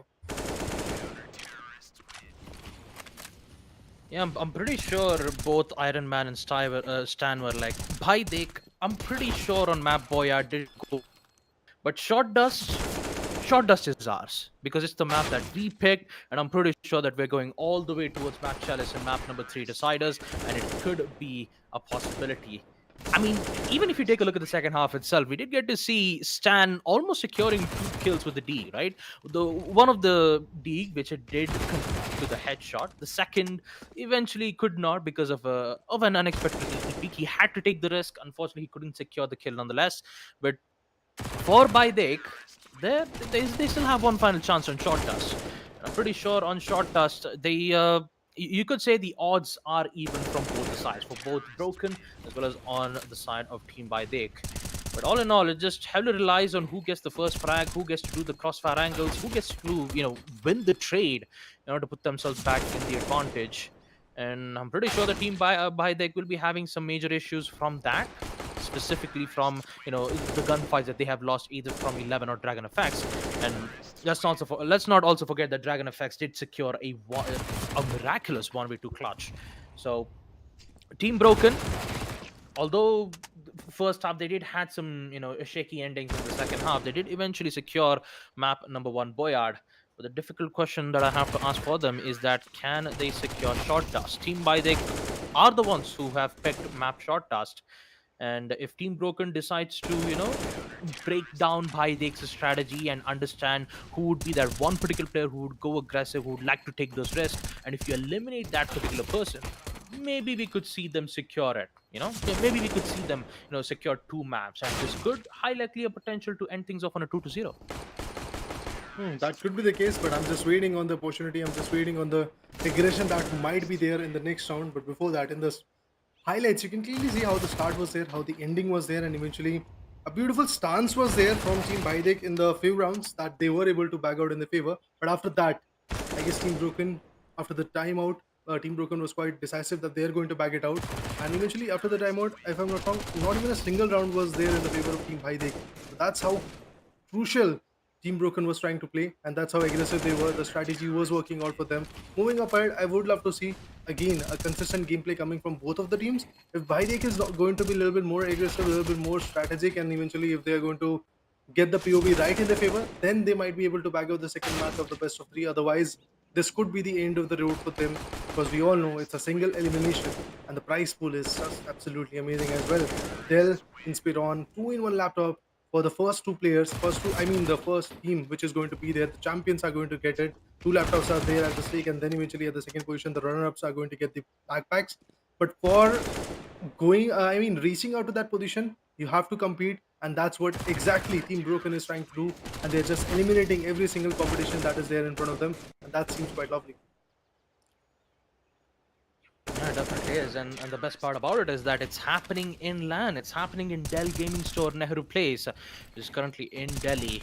So You don't have to worry about things at all. You just need to worry about the strategies that you guys have to focus on, especially on 2v2s. Teamwork makes the dream work. Again, Team Broken, they'll be the one who will secure the first map on Boyard. Second map and third map will be able to determine whether if Team Broken can end things off on a 2-0 scoreline, or will we see a 1-1 where Team Baidek might be able to make a comeback in map number 3, Chalice. Chalice is a very long map. You have a lot of long angles where it's favorable for op shots and scouts. Chalice is more likely a a long range gunfight map. I kind of feel like those particular moments, especially on map Chalice. Boyard, on the other hand, it's very close encounters, so having SMG weapons like the MP9 from the CTs favor a lot for them. If you're especially in the right place, you don't if you're not taking control on high ground potential, just like you saw from Dragon FX once. He was using the op at that time, as I can recall. So playing accordingly with crossfires and trying to play accordingly with trades definitely helps the CT side to get that map control as quick as possible. So for Team Baidek, although map number 1 didn't worked out well from them, Team Baidek could be able to salvage things out on map Short Dust. Maybe they could, maybe they could not, but it always heavily relies on the coin toss, right? The knife rounds. The And knife yes, round. of course, Yep. when it comes to the knife rounds, we don't get to see it in the stream right away. So it's just after the knife round comes to an end, then and only then will turn on the stream. We can get to take a look at the match itself. But for now, Yeah. folks, once again, we do have to take a short little break for match number 2 to happen. Until then, go get yourself hydrated. We'll be right back.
All right, ladies and gentlemen, good evening, folks, and welcome back to Dell, Alienware, and NVIDIA GeForceRTX presents CSGO Community Cup 2v2. This LAN event is provided to us by the first ever Dell gaming store in India at Nehru Place in Delhi. So if you're looking for any high-end products of Dell, make sure to check out Nehru Place. That's exactly where you'll be able to find the best Dell products. But for now, let's just focus back on our third matchup for our CSGO win, man. And I'm pretty sure that is going to be between I think it's Team Broken versus by Dekle. We already completed Team Exactly. Broken versus Yeah. by Dekle, right? So it's the second map that we're going to witness. So map number one, it was Boyard. We did get to see Team Broken secure map Boyard, which means Short Dust will be the second map, and Team by Dek will proceed by starting things off on the T side. Well, let's see how the short dust is actually going to pan out for Team Baidik. Because if we talk about the first match, indeed Baidik was able to give a strong comeback, but eventually in just 3 rounds, that's what they had in their favor. Just 3 rounds in their favor, so that's actually quite critical for them. If they want to bag out this particular matchup, if they want to secure a chance to be the one to secure that Dell laptop, those price pools in their favor, they have to secure this match and eventually the next match as well, which will be the decider. So looking forward to it. How far Team Baidik is actually going to stretch their luck and eventually what kind of strategies they're going to bring to the table, because we did had a significant amount of break. We did had a timeout also in that particular matchup. So yes, I'm looking at the perspective of Team Baidik. I want to see something interesting coming from the corner, because if we talk about Dragon FX and 11 representing Team Broken, they're quite good. There was a buffer. There was a moment where a team Baidik was trying to capsize on them, but eventually Team Broken proved themselves quite worthy, quite aggressive, and quite strategic as well. So all in all, Team Broken is looking quite confident. They had a buffer of 6 rounds in the previous matchup. Let's see what kind of buffer or what kind of gameplay they are actually going to showcase in the match number 2. Yep. And the winner of this matchup will proceed into the next phase where they have higher chances to secure grand finals, where the winner for this tournament will receive Yeah. two Dell Inspiron 2-in-1 laptops, two as in one to each player. So that is two laptops. Very expensive though. Map number 2 will resume with Team Broken being on the CT side, Team Baidek on the attack. And we wish both the teams the best of luck, because on map number 2, it's currently Team Broken who have secured map number 1. They secure map number 2 Short Dust, they will have a straight ticket to a round number 3. So let's see what's going to happen in the pistol round itself. With Team Bike, they already proceed giving their possessions all the way towards the side. Dragon, on the other hand, is just playing it safe. No utilities in hand. I mean, not a single utility as well. They're just going to play accordingly with time and crossfire angles, and 11 just missed a lot of shots and a lot of opportunities too. On the bright side, they're trying to secure the plant, in which they will. Beautiful headshot from Iron Man. Patience as ever. And since 11 has already missed the opportunity from that crossfire angle, he's forced to clutch a 1v2. No kit, so he needs to get those 2 kills as fast as possible. Information's being given. Burst fire on from Iron Man. All it requires is just a single to the body. Oh boy. That's the problem of the crossfire angles. Once you get caught, there is no way back. And I have to admit, the plays that we saw from Team Baidek was just so well. They played accordingly with info. They used peaks at the right time to provide information. Unfortunately for Team Broken, the crossfire angles didn't quite work out as expected it to be. Well, the first matchup was absolutely amazing. Team Bhaidek is fortunately back in the aggression. And if we talk about Dragon FX, well, the USPs are there. But for Stan and his teammate Iron Man, they have got those SMGs. But look at that beautiful shot through the smoke. That was amazing. But the counter is actually there. So that's quite good. And apart from all the other things, I believe Stan is the one who's going to plant the bomb with the knife in the hand. This guy, known as 11, is just trying to sneak upon Stan. It's a 1v1 situation coming in, and both of these guys which are surviving right now, both 11 and Stan, have secured one from their own perspective. So that's absolutely amazing. There could be a crossfire coming in, there could be a beautiful takedown, because the guy is waiting, he's waiting patiently, but the approach was right, sort of. Oh, for a moment I thought that Team Baidek is actually going to lose the one, but then Broken had other ideas, and eventually Broken is once again out of the equation for the second round. Team Baidek back-to-back 2 rounds in their favor. That's quite good for them. Now the gun combinations are changing a bit. Stan and Iron Man are looking a little bit more confident. And if we talk about Dragon FX, well, he is there with the M4. Let's see how far and how fruitful this guy can be, because this competition is just getting real and real at this point. The aggression is working out for Team Baidek. They are just trying to make as many as openings required. Some beautiful utilities are being tossed. But then if we talk about Team Broken, they don't have as many utilities in their favor. Oh. There is a backstab which is actually awaited. The bomb has been planted, but the backstab is going to be a fruitful one.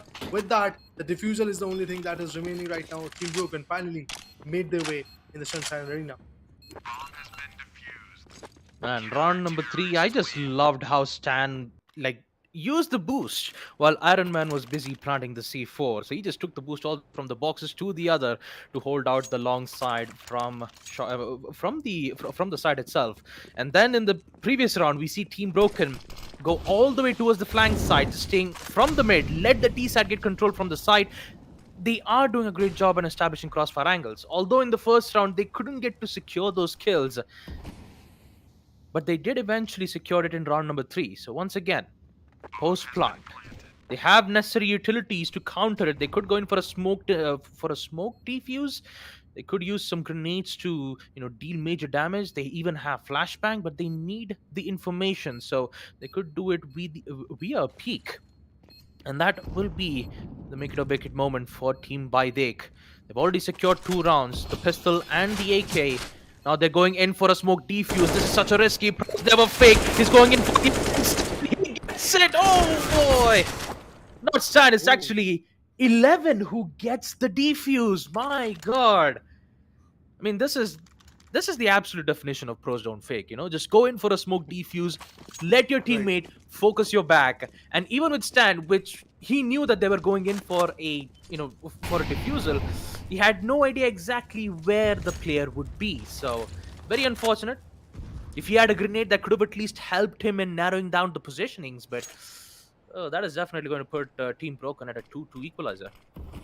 Oh, indeed, the equalizer is there. Now, this is the moment where Broken can actually come back with the momentum that they were actually having in the first matchup, because the scorecard is already 1-0 in the story of best of 3. So this is a very crucial moment for Broken to just maintain their consistency. Meanwhile, the bomb is getting planted. The pre-fires were there.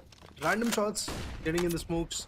Yes, the damage was there, but indeed not enough to completely shut it down. Iron Man and Stan are going to fall back a bit, because they know that now job is done. They have already planted the bomb. It's all about the diffusal. We have to gatekeep it, and we have to gatekeep the C4. The boost is already there in front of them. They can easily sneak up onto the terrorists, onto the CTs to be precise. So yes, I'm looking forward to it. Oh, the spot Asian was there. 11 with the M4 was absolutely amazing. Was able to shut one down. Again, the same backstab is going to come in. Backs out one, but finally it's done. Oh, do they have diffusal kit? I don't think so. So this round they is don't in the have the favor of defuse kit. Baidek. Oh boy. That's amazing. Yeah, not quite sure. Not quite sure as to the main reason why Broken didn't make a decision to get the defuse kits. Maybe a smoke could have helped, but yeah, this is what happens when you don't buy a defuse kit. Cost around $400. Yes, I can understand that from the CT side. Economically, it is a very tough thing for CTs to try to balance out both having utilities and weapons both at the same time.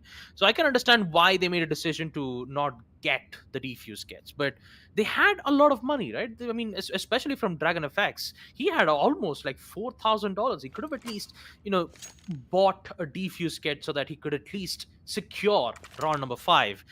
And since not being able to buy the defuse kit, ended up with Team Baidek securing the round on round number 6. Had everything figured out. They had their smokes, they had their flashes. I mean, especially in the early rounds, you saw a lot of utilities being expanded from Baidek's end. So they could just use it to their advantage, because they heard the grenades being used. Once again, Stan, mid, might be able to find one of the players, but no information is given. Smoke definitely helps him in recovering some perfect line of sight. Repositions will be made, but Iron Man will catch Dragon FX. 1v2, once again, difficult situation for 11 to be in right now. Only smokes. This time he has the defuse kit. The M4A1S, very powerful for spams. Specifically, if you chose to, span through smokes. And still your location would be given away. So individually, a 1v2 can be a possibility if he secures one. One of the smokes being thrown around. I believe that is from his own teammate. Oh boy, that was a one-way smoke. Sort of. It kind of acts like a one-way smoke for 11. Getting the second would be good. Oh, so close. So close. 1 HP. It was just 1 HP remained for Iron Man. And boy, how lucky he is right now to survive and secure a 4v2 lead on short dust. I mean, to be honest, Broken is getting closer in terms of the aggression. They are actually getting a little bit on the nerves of Team Baidik, and this can actually work out against them. The sprays are coming in. Well, definitely they are trying to flank them around. This might be fruitful. Oh, a beautiful 1v2 coming from Stan.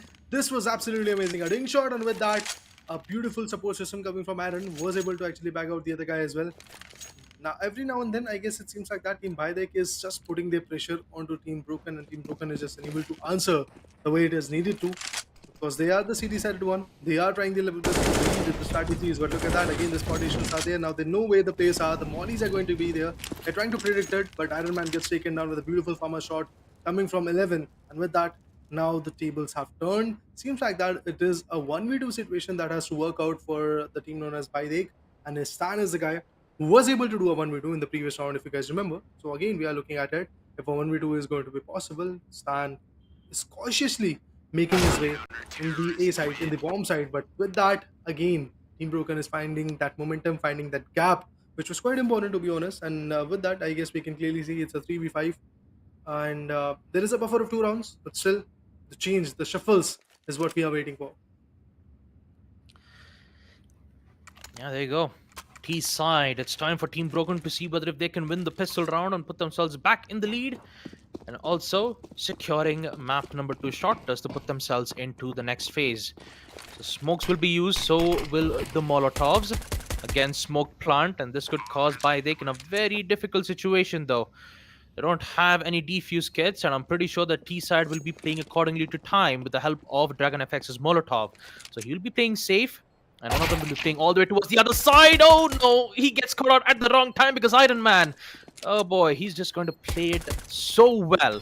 Now they have the information. They even have the Molotov to even block it. Oh boy, this is just causing disaster for Team Broken. Oh no, he just, my God, Iron Man just played it so well, man. What an outplay. Taking out the player who had the Molotov, that could have at least guaranteed the win on post plant, because Molotov usually have at least 5 to 6 seconds gap where CTs will be won't be able to defuse the bomb itself.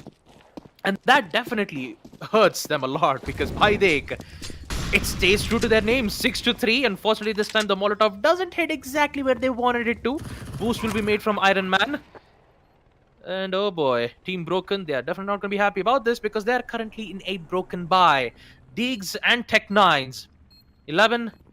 Tech9 is very strong on mid-range gunfights, but especially when you have players who have who has SMGs and M4A1 silencer, this could cause a lot of problems for them. Molotovs will be used. Dragon effect, such shot to the head. Knife. He's just making sure he doesn't get the defuse right. Needs to reload the Tech9, and Stan is very low on HP, only 19 HP.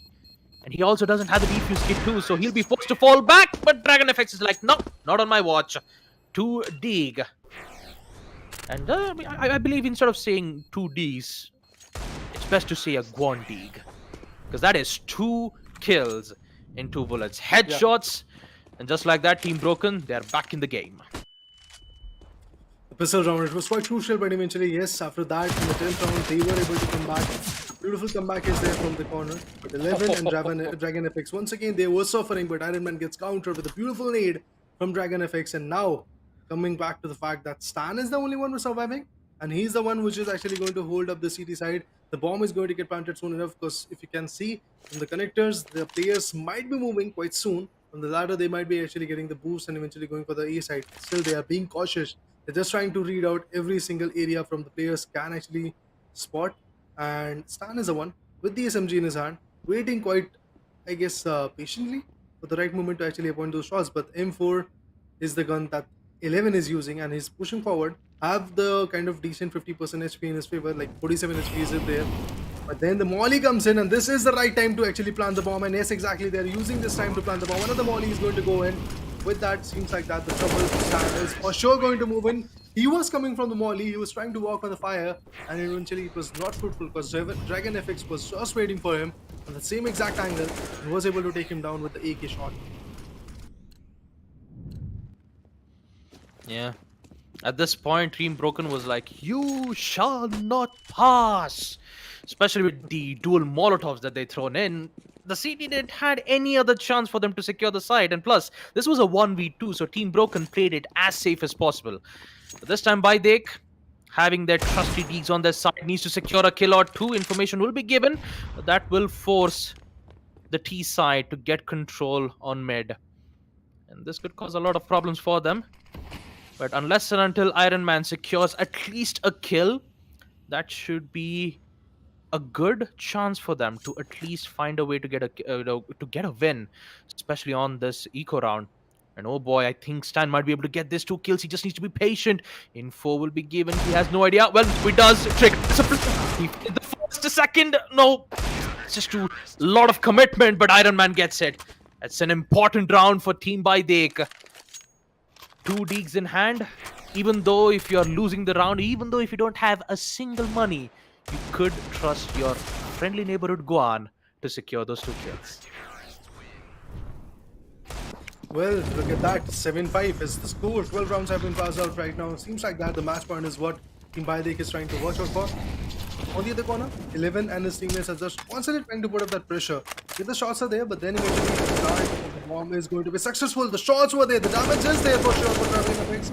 Gets spotted, and a beautiful counter coming from San. That was a really good 1v2 with the AK, and an easy defusal coming from Team Baidek. Seems like that Baidek is for sure going to come back and maybe bag out the second match as well in the favor. We might actually go for the final, the decider in this match as well.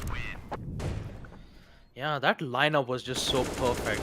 I mean, for a moment there, you did see Iron Man going in for the boost once again, but when they decided that they are rushing in for the side, they started throwing smokes, grenades, and the lineup was just so perfect for Stan to secure those 2 kills.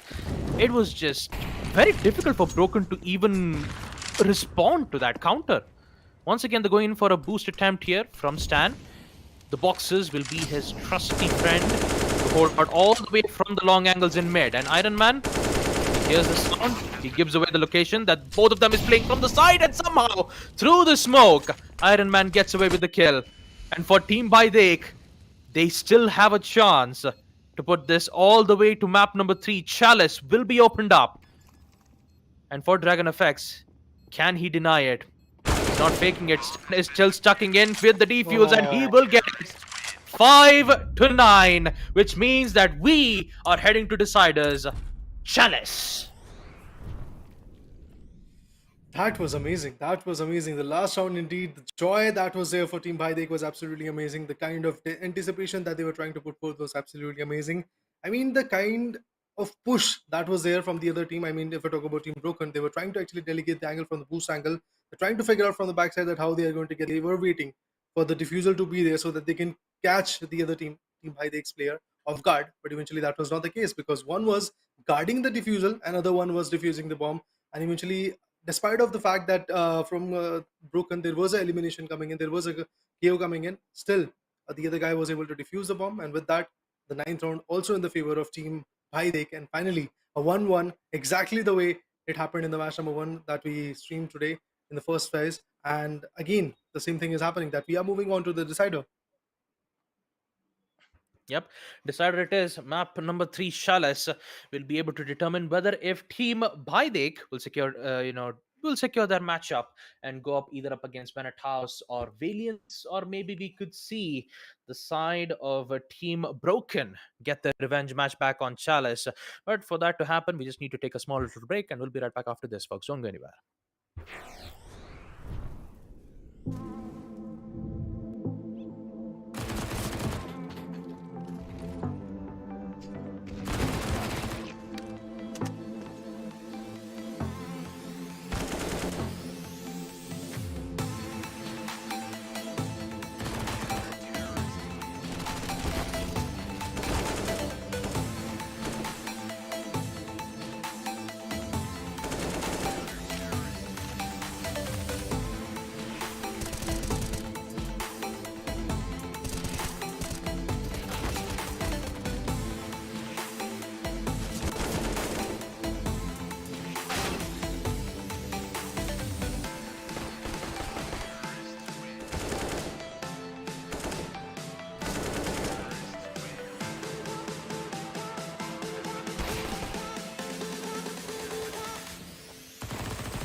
All right, folks, welcome back to Dell, Alienware, NVIDIA GeForceRTX presents CSGO Community Cup 2v2, where the LAN tournament is being held at our first ever Dell gaming store in India at Nehru Place in Delhi. So go ahead and check it out. And now let's just focus back on the decider map being Chalice. Yeah. Now, we did get to witness map number 1. We did get to see map number 2. It's been equalized to a 1-1. So it's either team Broken who gets to secure map number 3, or it could be Bhai Dekle. But I gotta admit, map number 2, we did get to see some amazing plays from team Bhai Dekle, winning a lot of pistol rounds of that too. Eco rounds with Deagles, they did secure 2 kills. But now, since they have secured map number 2, they did get themselves that one final chance, and that one final chance will be in Chalice. It was really important to create that opening, to be honest, and eventually now they have got that opening. Team Bhaidek have equalized the score in the best of 3. The final round, Chalice, as you said, is actually quite crucial for both of these teams eventually, because it's a single elimination type of thing. If they are actually going to move on, they have to secure this match. I'm talking about Team Broken and Team Bhaidek as well. Both of these teams are quite capable. We have seen Team Broken quite amazingly and outperforming the other team, Bhaidek, in the first match, if you guys remember. And eventually, if we talk about the second match, Bhaidek seems to be a little bit more on the capsizing end. They were quite aggressive. Their strategies were working out. They were trying to actually backstab the players, and if it was working out, the 1v2s coming from Stan was absolutely amazing. In this matchup specifically, I don't think so that Dragon FX and 11 were able to do that kind of damage that was there in the first match. So that is something which has to be overcome by the team known as Team Broken. But right now, all said and done, the game is actually going to get started. So let's move on to that as well. Once again, is going to be there. This is the full round where 11 and Dragon FX are ready with the USPs in the hand, and the clocks are there with the terrorists. That's I think. And you guys remember when Team Baidu was the terrorists, they were unable to gain as many as points as was there in the favor. Eventually, in the next match, in the second match, they were quite aggressive when they were terrorists. So looking forward to see what happens with a beautiful takedown, a beautiful support system from his teammates. Then let's see what the last fight is going to be all about. Oh, that was a good one. Another ding shot is what we wait. And yes, the dual ding shot coming for 11 was absolutely amazing. Team Broken is still moving ahead. Team Broken is still showing signs of their recovery. Yep, Team Bai, they truly showed the definition of aggressiveness. But this time on map number 3, Chalice, it was put a stop to it by a USP 11, which just secured 2 of those important kills. This time, once again, they're trying to provide some great kills, but Iron Man just decides to 1D headshot once again. That's going to put Team Broken in a very difficult situation. 1v2. A lot of damage being dealt to Stan. Both of them has a dig in hand. So the only thing that they can do is just play accordingly with crossfires, not let Dragon Effect secure those individual 1v1 gunfights. Information will be given once again, and the pure MP9 spray will secure that first kill. Let's not forget, he doesn't have the defuse kit, so he needs to secure this kill as fast as possible. Iron Man doesn't have the information just yet. Well, now he does. He knows that one of them is playing near the defuse. Actually, one of them is playing near the bomb. Push will be made. MP9 will secure one more, and it's Dragon, the fire, that will secure another win on CT. At first round, it was 11 who secured 1v2, and now it's Dragon FX turn who will secure another 1v2. This is definitely this will definitely hurt Bidex's morale boost, because they just lost 2 rounds back to back with a 1v2 clutch. But they can come back. I mean, they did in the post match, so I guess we can actually wait on that. Dragon FX, oh, we could see a very good upshot coming in, but eventually, due to those scopes, they were unable to do that. AUG 3 with the scope, they are waiting to get that opening. It's not that easy, to be honest, but still they are trying their level best to work it out in their favor. Stano with one of the forward, he spots one. The guy with the AWP is already done. AUG versus AK is the again. He has the shots out there, but still the scope was able to give him the right idea. 11 once again backs out a 1v2. A 3-0 coming in. Team Broken is again looking quite comfortable and quite confident as well. But the thing is, they have to re-strategize. They have to actually build some good strategies once again, so that they will be consistent. Otherwise, there could be a capsizing movement coming from the other team. And what they have is Gullils. So Team Hidek is actually having Gullils. Oh, that was a sweet shot coming from the guy known as Dragon FX with that off shot. Once again, the situation, once again, the aggression that was there from Team Hidek is actually going to come to a halt. Now it's all about Iron Man. He's just waiting with the Gullil in his hand. He has got 2 kills, but nothing will happen as Dragon FX is completely going to obliterate him with the same op. Yeah, if Team Broken decides to win round number 5 as well, then in round number 6, even if they lose the next round, they'll be able to rebuy the same weapons and the same utilities. So Team Bidek, they almost had the opportunity in the previous round. They could have just forced CT on a forced buy round, but turns out Team Broken doesn't need it. Dragon FX and 11, both of them just playing it as cool as possible. The Opper playing in long range, whereas the AUG playing as close as possible. Mixing both the aggressive and passive playstyles both together will bring Team Broken at a significant high advantage. 5-0. Now it's the battle between the Ops. Stan versus Dragon. Dragon finds one of the players, and now the replacement will be the Molly, which will force Dragon FX to be in a very safe spot, and Iron Man will try to gain advantage inch by inch by securing certain lines of sight, securing certain close range encounters, but 11 goes to push through the smoke, secures the op. Now it's just Iron Man left in a 1v2. This time, Bidek not looking good in the first half, because Team Broken, the advantage that you see right now, it's already 5-0. So even at the next round, Team Iron Man definitely needs to do something about this. He has at least one flash, so he could at least try to flash one particular line of sight. Oh, information's being given. He could throw a flash, get control of the C4, but no, he chose to go all the way towards the A site. See whether if he can catch Dragon FX off guard. Flashes will be used to try to stop this maneuver, but Iron Man chose to go on the aggressive. Huge connections already been made. Information will be given. Jump shot! No! Oh my goodness. Oh, that was an attempt. I'll give him that. I'll give Iron Man the benefit of the doubt. He decided to use the knife, jump towards the guy, only to be met with a guanti. Oh man, that is gonna hurt, but at least that was a good attempt. Trades will be made. Ugh. Once again, good attempts, but still it will be 7-0. My goodness, mean, these are the main reasons why we love Counter-Strike. Like when you see plays like that, when you see an aggressive play, next thing you know, you just get one deed out of nowhere. It's just unbelievable, man. Well, that was absolutely amazing, no doubt on that. 7-0s is what we are looking at. This could be another flawless round coming in, just like what Classic we did against Team DC. So looking at it, wrong shot missed. Leaks are coming in, the shots are there, and finally was able to take him down as well.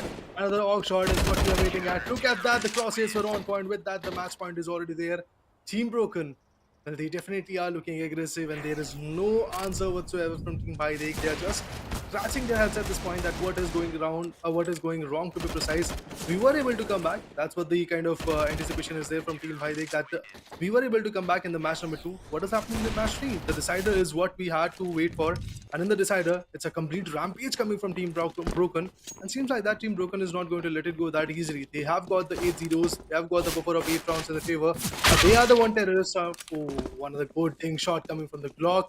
The USPs are not working out for Team Bidek. Seems like that we are coming up to a standstill. Another good shot coming in, and that's it. Team Broken. Another flawless match. Another flawless match from one more team out of this Community Cup. We are out to a very good start coming in. The aggression is working out for quite a few teams. And in the deciders, well, in the first two matches to be precise, we did saw a flawless round coming in, both from Team Classic V and also from Team Broken. So looking forward to it. What will happen in the next matches as well? Yep. Team Broken, even though map number 2 didn't really favor a lot for them on shot does, seeing them make a tremendous flawless win 9-0 up against Team Baidekle was just an amazing feat to look at, especially the second player though, because when I saw the dig shots, he was literally on fire. Let's just take a look at the highlights once again and just witness some of the dig shots, the op shots, anything that we get to witness here from Team Broken. So we gotta give huge props to Dragon Effects, because man, he was something else, man. I gotta admit to that. They will secure the win too, and Team Broken will proceed to round number 3. They will have a fight against Venatus, who did secure their win up against Team Valiants 2-0. And then we did get to see Z Blue versus Team Purple 2-0. Z Blue Esports will go up against Team Elo Eating. So I've got to say, this match, map number 3, Dragon Effects, he is on fire at this point. Map number 3, Chalice. The CC cannot wait to see what kind of plays do we get to expect when they go up against Team Venatos. Looking forward to it. How far the aggression will be there. Eventually, for first two matches were quite insightful. The aggression was there on point. The strategies were working out. The comebacks were for real. And eventually, we did saw quite a few ding shots coming in. Eventually, the op shots were working out quite a bit. So yes, I would love to see some knife kills also coming in the next few rounds. Let's see what happens in the next few matchups, if that is going to happen. So yeah, first two matches are pretty much over. We have over champions in the first two matches. Team Classic, we and Team Broken are the two teams which are going to move forward. And eventually a great contribution, or should I say a great anticipation, were there from the other teams like Team DC and Bidek as well. They were able to give a strong comeback in the second matches, but the first and third round of every single match that was there, either we talk about Classic View or we talk about Team Broken, it was in their hands. The struggle was there, but still these are the two teams which were able to prove themselves quite fruitful. Unfortunately, the game is done for them, and now they are a little bit closer to the championship, they're a little bit closer to the prize pool as well.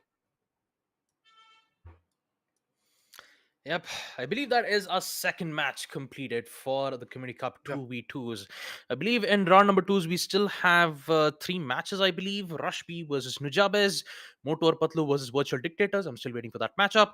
Russia Sonic versus Classic V. We did get to see Classic V versus Team DC on our first matchup. And then we have Thugs of Hindustan, where they have to wait to see on which team do they have to go up against. Will it be Team FPS or will it be Team Game Changers? We'll be able to find that out. Until then, we'll take a short little break as we take a look at the sponsors.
Hey,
All right, ladies and gentlemen, welcome back to Dell, Alienware, and NVIDIA GeForceRTX presents CSGO Community Cup 2v2.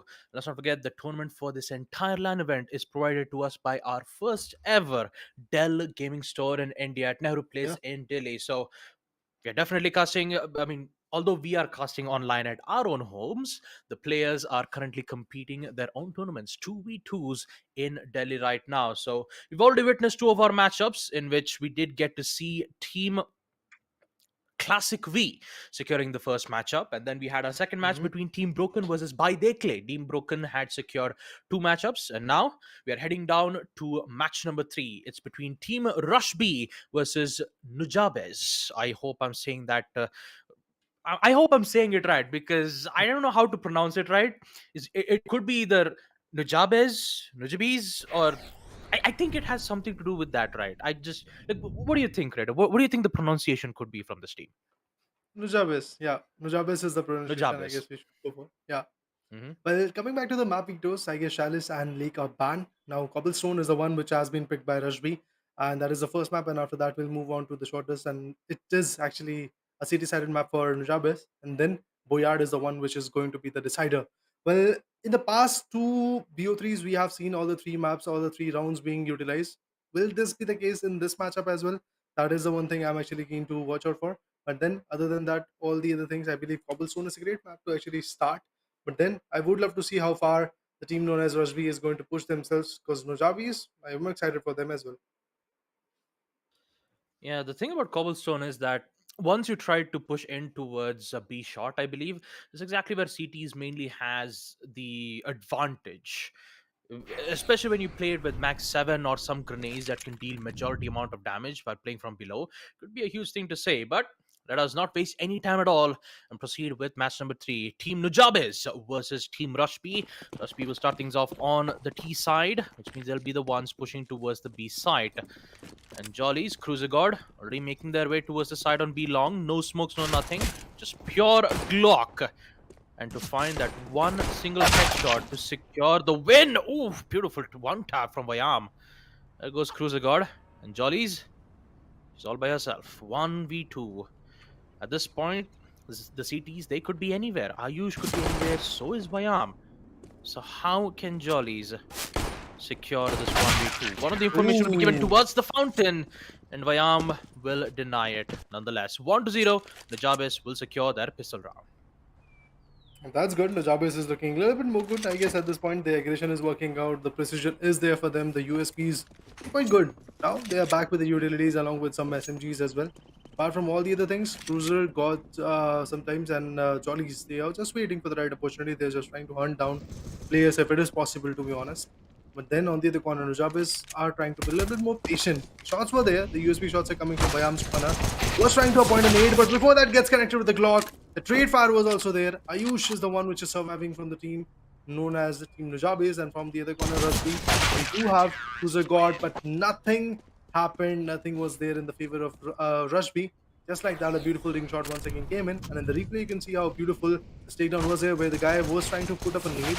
All of a sudden, a takedown was there, but then the trade came in. And with that, another beautiful shot of the SMG was there. And with that, a ring shot, Cruiser God sometimes was taken down. And it's a 2-0 coming in. Nujabes are off to a very good start. Yeah, very great start, especially on round number 3 too. Vayam securing Jollies. Will definitely put Team Rushby in a very difficult situation. But once again, 1v2, one of the bodies will be detected and Cruiser God will secure the first. But can he get the second? No, it is Vayam once again to deny it. Still gotta admit, I still gotta give props to Jollies, especially on round number 2. Having a P250 in hand, once she realized that the player is playing way too close towards the place, towards the stairways, pushing aggressively was the good outcome of it. She did secure one of the kills, but there was a quick trade being made from Team Nujabes. So they're playing it accordingly with crossfire angles. They're playing like a... They have that specific buddy system. Oh, that's a great nade though. Good nade. And Vayam definitely make good use of that advantage. 47 HP flashed out of her minds, but she's still alive. Vayam missed that opportunity, but you still got to be careful from exactly where Cruiser God will secure the first. Once again, it's a 1v1 gunfight. Vayam has secured a lot of clutches, especially on map Cobblestone. This could be a very tough one. Mac 10 securing at least one ding to the head. But Vyam will just casually spray and pray to get the final kill. The hunt is on. The Jabis are looking quite good. The aggression is for sure working out for them. The precision of those single tap shots are also quite good. Look at the ding shots coming from Vyam, and as you said, Vyam is the one which is actually getting a lot of frags for his team. That shows from Team Nujabis, Vyam is the one Team Rashmi has to watch out for. The op shots are also going to get welcome soon enough. Apart from that, from the loss bonus, I guess Cruiser Gore sometimes and Jollies have caught their AKs along with the Glocks in the hand. The Kevlar is there with C4. So now again waiting with the 1v2 situation coming in, but then again Vyam once again clutches it out. Once again there's a beautiful 1v2 in his favor and a 5-0. Seems like that we are off to a flawless start coming from Team Nujabis. Team Rushby is just unable to figure out strategy where they can actually break, where they can actually shut down the team known as Team Nujabis. But Team Nujabis are confident to their approach. They are aggressing. They are trying their level best to build the synergy, build the momentum, and seems like that it is working out for them. But in the near future, things might change as Rushby are trying to create another side of flank. They are approaching the B side for sure. They are approaching the planting area. But then they are also going to get gamed by players like Ayush. Fails to appoint the first off shot. Another off shot, all in vain. Utilities are being used up. Has to appoint a good shot of that off, otherwise things won't be that fruitful. But look at that, the HP is not working out for him. But still, Vyam and Ayush, a team effort from the corner. Vyam was able to find out Dollies. Now it's all about Cruiser Boy sometimes. Has to do a 1v2 with the AK. He's constantly trying to appoint some good shots, but seems like that he's in a trouble. Stuck in a V flank. The mollies and the utilities are what we are actually expecting from Team Nujabis, and indeed it is going on. Time is running out, just 30 more seconds to go, and after that this round will be out of the hands. Cruiser God sometimes is doing everything that is possible in his hands, trying his level best to gain the momentum, trying his level best to gain the opportunity. But look at that, slowly but surely making its way. An off shot, well it was quite on point, but eventually at the last moment the aim was flicked. But still, they are trying their level best to hunt the guy down. Time is not there. Ooh, a good shot coming from Cruiser God sometimes, and now it's all about a 1v1. I guess Team Nujabis should just play with the time. And eventually you can secure this round as well. Well, the bomb plantation is there, but still gets spotted. Vyam once again does the job. A beautiful takedown, a 6-0 coming in. 6-0. Good attempts from both Cruiser God and Jolly. He definitely did applied a lot of pressure towards the player playing in Chicken Coop. Even though there was a lot of pressure, it was tough, but this time the pressure is looking good from lower tunnels aside. Immediately removing Vyam out of the equation. Will we see Rush B finally getting control on the site? But Ayush's position is still unknown. He could get away with a kill or two. He will secure one. Information's been given. He gets the second. And Team Nujabis is in a tremendous lead, 7-0 as we reach the end of the first half. We still have one more round to go in the first half. So if Team Nujabis do secure to win round number 8, then this could be a flawless first half. Ayush once again, for everyone silencer, information being given, jump down from lower tunnels. P90 secures the kill from Ayush, and now it's all down to Vyam. Chicken Coop, best safety that you can ever afford. That's the first. Second, Amazing. Gets it in style. 2 back-to-back kills, 2-0. Actually, 8-0 in the first half. And now Team Rush B will be facing major issues because they'll be the ones playing in CT this time. Let's see what's gonna happen. The trouble is on to the team Rush B. They are unable to configure. They are unable to actually get an idea from where fights are coming in, and as you said from Chicken, those op shots was absolutely amazing. Nujabis on the other corner are looking confident. 8-0 is what they are having. They already have got their match point, just one more round in their favor, and that could be it. They could actually back out the first round of the best of 3, to be honest. And yes, I'm waiting on it. Vyam and Ayush both on the clocks. Well, there we go. The C4 is now on the ground. Ayush on the other corner is trying to configure which angle he should prefer for. But yes, he should approach the C4 first of all. Otherwise, it won't be that easy. Oh, that was a good one. Finally came back. And that's a sigh of relief for Cruiser God sometimes, as you saw in the camps. So that's quite amazing. Finally, a comeback coming in. I would love to see what happens in the next match as well. In the next round, to be precise. But before that, this is how Team Rush B was able to give a strong comeback. Those USP shots, those strategies, those different angles were quite amazing for them. Again, an aggression coming in. A very good aggression, but still, Rush B and their players were quite ready. Seems like that Nujabis are just trying to go aggressive. Nujabis are trying to completely shut them down, but The cruiser got some time is ready with the answer. He definitely is. And I'm pretty sure that Rush B could do the same example like Nujabes did in the first half. Let's not forget, Team Nujabes requires just a single round win, and this round win could be now. With IU securing the first frag off. Moving Jollies, but Kruzgod is still alive with the P90. All it requires is just a shot to the head, and Kruzgod needs to get away safely. Grenades being thrown out. Ayush not being affected from the grenade, but Ayush, he will get it with a single tap from the AK-47. Although Team Rush B, their job's not done yet. Even though with Team Nujab is securing map number 1 Cobblestone, they are in map point. So that means that Team Rush B still has a chance on map number 2. I really cannot wait to see what kind of plays do we get to expect from them. So I guess since Cobblestone is done, I think it's a Boyard. Yeah, Boyard is in deciders. It's So just, yeah. map number 2 will be Short Dust. It's Short Dust once again. It's always the middleman. Short Dust is always the middleman on map number 2 itself. Let's take a look at the highlights once again. Map number 1 Cobblestone. It was 8-0 in the first half, and there was some fights that was being made from the opposition team, but unfortunately, it still wasn't enough from Rush B. Team Nujabes, amazing performance from them, 8-0 in the first half. Although the pistol round couldn't worked out well in their favor, they did eventually recover it back on a 9-2 score count. So map number 2, Short Dust, is basically a decision-based moment where they could eventually bring it back all the way to deciders, or we could see Team Nujabes securing 2-0. I mean, anything can happen at this point, right? Indeed, it can, because after seeing the first two matchups, first two PO3s, you can clearly see that there is a possibility of comeback. And for some rounds, I would specifically coin those rounds. Round number 9 and round number 10, we did saw a very good comeback coming from the team known as Rush B. Although at that same exact instant, we saw Team Nujabes just trying to over-aggress, overcommit, and eventually it was not that fruitful. Look at that. After this round, I believe we did saw a beautiful showdown coming in with those op shot double all shot or double takedowns with those optors was absolutely amazing by Bayam. And eventually, when the size was switched, when Nujabis were becoming the terrorists, look at that. This was the moment of the start of a comeback coming from Team Rush B. And these shots were absolutely amazing. The USPs was quite on point. But eventually, at the end, all said and done, still the round is actually in the favor of team known as Team Nujabis. And now Nujabis are having the upper hand in the best of three. And just one more round, just one more match for them to actually be there in the upcoming phases, in the next phases to be precise. And for the other team to be precise, the opponent one, they have to bring back their strategies. They have to start from the scratch because the next two rounds are going to be really very important for them.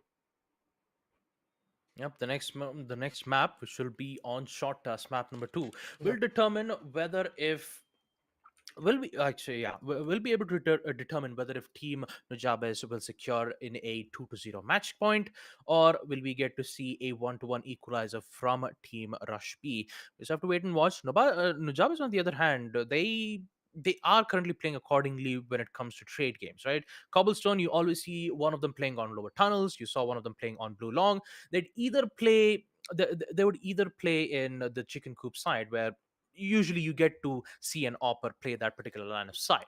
So when you expect an opper playing on chicken coop, the only counter that you could do in that certain situation is either commit to a pop flash or just use smoke to temporarily block that particular to temporarily block that particular line of sight for at least 5 or 6 seconds. So unless and until if you can't pressure the CTs to either get out of the way, but at least it could be best to get a trade. We did get to see Jolly do that aggressiveness Mhm. on map number 2. P215 hand, there was a player having max 7 on B long. That once we did get to see him use the flashes, Jollies immediately went in for the kill. So having that aggressive play style definitely helps the team to make unexpected plays where Team Nujabes wouldn't expect it to happen, right? So maybe we could see maybe we could see a lot of those plays being made, especially from Rush B on map Short Dust. The only difference is that we don't get to see Rush B using a lot of utilities from that end, right? It's just the usual Yeah, AKs, the smokes and everything was being used from I believe one of the player from Rush B, Jolly's, she didn't Cruiser had got a lot of something. Yeah. utilities, right? She only had like an AK, just provide support, push, get at least some information and get those kills. But at least having a flashbang and being able to throw it right from the top of the skybox definitely would at least help in blinding the CT's line of sight, especially the oppers who usually hold an angle from B long, right? So Yeah, definitely could help if you have at least flashbangs or grenades. But all in all, it was a great effort from them. I'll give them that. Rush B, although it didn't work out well in the first half, eventually they did try to make an attempt, but things did end up on a 9-2 scoreline.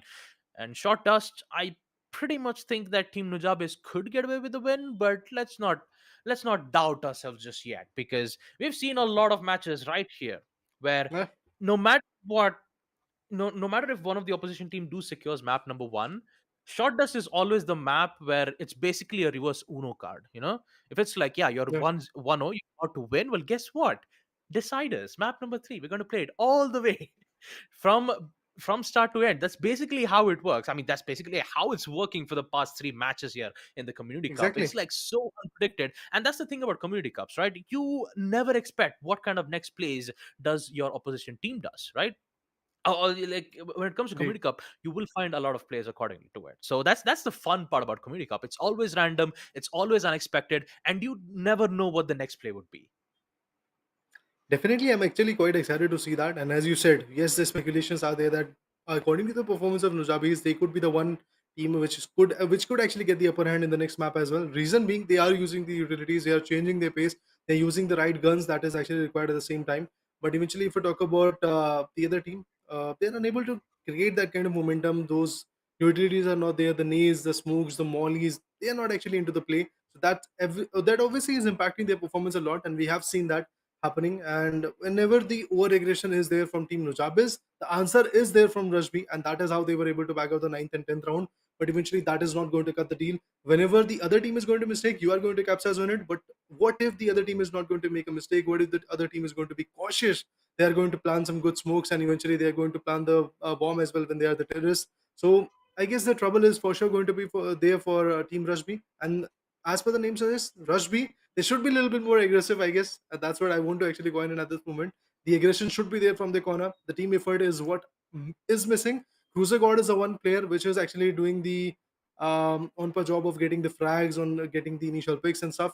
And as you said, Jollies is the one which is getting those information, those cues, that way the players are trying to rotate from. She's unable to get that pick. She's unable to get that opening. And if it is actually going to be a team effort, then I believe it could be a situation where the fate from the first two matches are going to repeat. Like we are going to see the second map of this particular BO3 in the favor of Rashbi. Otherwise, it is actually going to be in the favor of Nujabis, because the performance is definitely looking a little bit more on the upside for Nujabis. Yep. Vayum and Ayush has done a really great job in holding the sides, Mm. especially when they're on CTs. Yeah. So they are currently playing accordingly with infos. Whenever we see one of the players getting picked out, you always get to see either a trade or an entire squad wipeout, either from Ayan or sort of either from Vayum, I believe. Yeah, it's Vayam and Ayush. Great plays, great aiming skills. I'm pretty sure that from the side of Team Najaz wouldn't be facing a lot of issues in map number two. But I'm not going to say this one out just yet. I'm not going to say that this could also be a 9-0. No, I'm not going to say that. Rashpi can also Okay. come back. I still have faith in them. I still have faith Oh, in for them. sure. All right. Yeah. Map number two, short dust is where the magic happens. All right, that's all I'm going to say. Short dust is, it's basically, everyone knows that map, right? It's the thing about short dust is that it's one of the most first maps in the history of Counter Strike. Talk about the previous days, talk about CS 1.6, talk about CS source. Mhm. The first map that was introduced was D Dust, and then afterwards it was D Dust 2. So even though it brings a lot of nostalgic memories of short dust, I know it's just one particular site, but it's very easier for newcomers and also experienced players to understand exactly where most of the T side would appear from the side and proceed with the plan. So it's easier to understand but difficult to master, and that's the thing about Counter Strike Global Offensive. No matter if you know the proper map awareness, being an expert on understanding map knowledge is going to be an amazing one to look at. But yeah, for us, we were currently waiting for map number 2 short dust to happen, but apparently we have to take a short little break for that. But yeah, don't worry about it. We'll be back. So until then, let's take a word from our sponsors.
Again, folks, welcome back to Dell, Alienware, and NVIDIA GeForceRTX presents CSGO Community Cup 2v2. But the LAN event is happening right now at our first ever Dell gaming store in India at Nehru Place. So, last time I remember, we were supposed to be talking about the matchup where map Mm-hmm. number 2 will be short dust between between Team Rush B and Nujabes.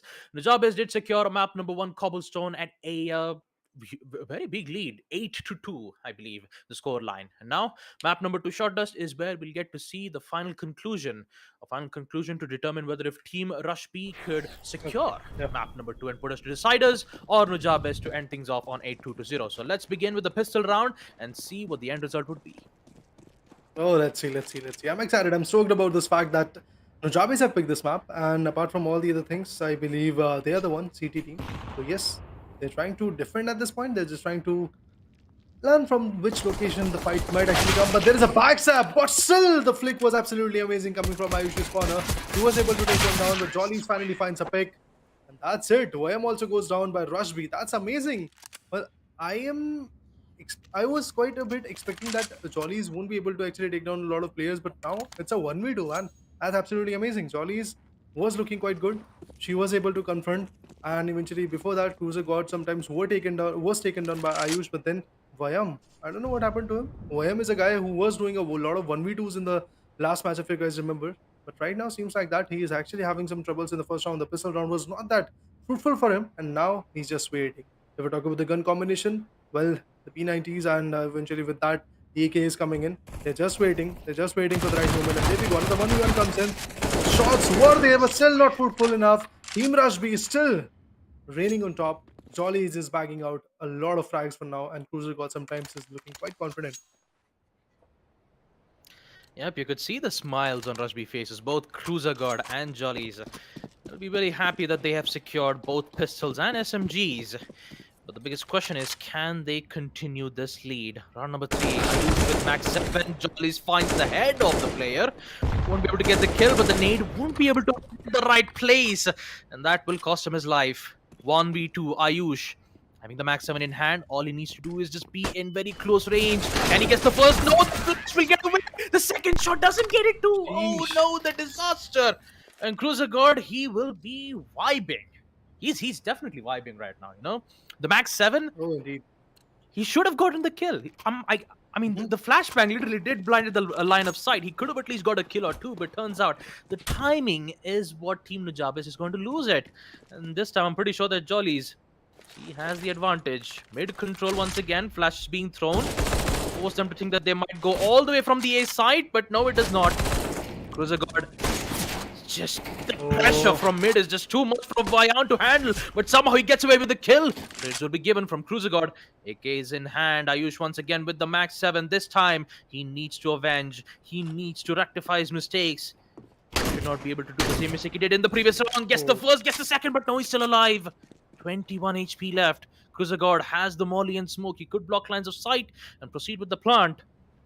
But you can see how Ayush is just patiently waiting. He knows that he needs to push towards the site, and the max 7 will deliver its final blow. This time, Ayush, he will be happy about this. Although round number 3 didn't quite work out well in his favor, this round, Yeah. definitely Ayush will be happy about this, man. Indeed, the Max 7 was actually working out quite well. He was able to take down, I believe, 2 or 3 shots onto the guy, and finally he was able to eliminate him. Right now, once again, the start is there. And if we talk about the gun combination, Ayush is already done. Vayam is also finished off. That's amazing. That's amazing. From the spawn, from the connectors, I guess, from the heaven box, the shots were coming in, and quite a beautiful takedown to be precise. With that, a 1-4 coming in, and we haven't seen this aggression coming from Team Rush B. Seems like that they're rising once again. The aggression is working out for them. The picks are there, and to be honest, Team Nujabes is still going a little bit more aggressive. They were quite confident when it comes to the terrorist act. But right now, they are the CTs, and they are struggling a lot. Look at that. The sprays are coming in. The definite shots are there. Not enough to put them down, but then Vayam with the scout is also waiting. He's quite good on it. Ooh, the shot goes in. Fails to attack, fails to attach any beautiful shots onto them. But yeah, that's it. Seems like that once again the comeback will be there. And then I believe the 6th round, finally a comeback is there. Yeah, some comebacks, some incomes will be saved from Team Nujabes. They don't want to commit to it just yet. So if they secure round number 7, if the score count is 3-4, then they can buy some decent weapons. Cruiser God, oh, again, quick peek for info. Realizes that there is a player playing all the way from the mid side, so he needs to be careful.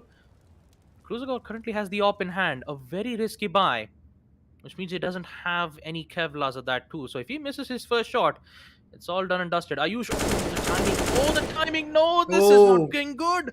Somehow he gets away safely. Not a single damage been dealt. And Cruiser Guard, man, he is so lucky to be alive. It's going to take a lot of time, though. Informations will be given. This time, you don't see Team Nujab is playing at a very aggressive state. They're playing it as passive as possible. They're not going to let them get control on the side because Ayush is currently playing in the A side. That will be present, and Ayush is just trying to get away with the kill. No, it's not securing the kill itself. Cruiser God just arrives right at the time. He gets one. Now it's a 1v2. Scout in hand. He could go in for a wall bang if they proceed to go in with the plant. Smoke plant will be given. Jollies, she's the one who has the C4. And Cruiser God is waiting. There we go. Plant will be given. Oh no, op shot's been missed. Will we see a wall bang from the CT side? No, no wall bangs. It's just a reply being given from Bayam. Mollies will be used. Both of them are in low HP. So the USP should be able to do the trick. There you go. One. Kill will be given. Second. The last player's in. Four. Does he get it? Yes, he does. What a close round. And Bayam, patience is key. And since he knew that both of them were tagged, the USP definitely did his job.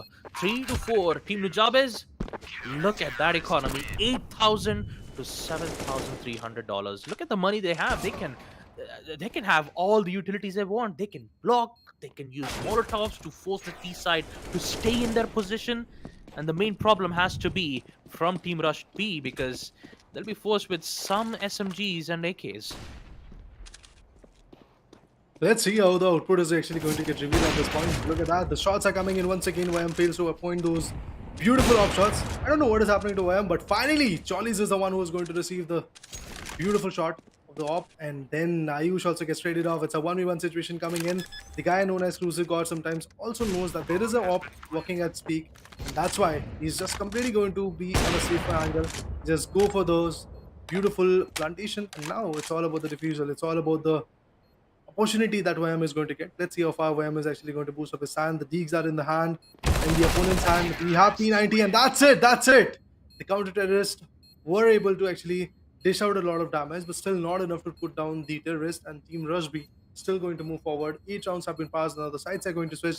Now Nujabis are going to be in their comfortable arena. That is the terrorist one. So it seems like that now is the time where Nujabis can come back even harsher. Yep. Here we go. CT, roll swap, everything is reset. Team Nujabes, they did have a rough start in the first half. But now, Team Rush B might have the opportunity. Round will be given. Jolly, she's currently playing very close towards the smoke. Info will be given. Cruise God misses the shot.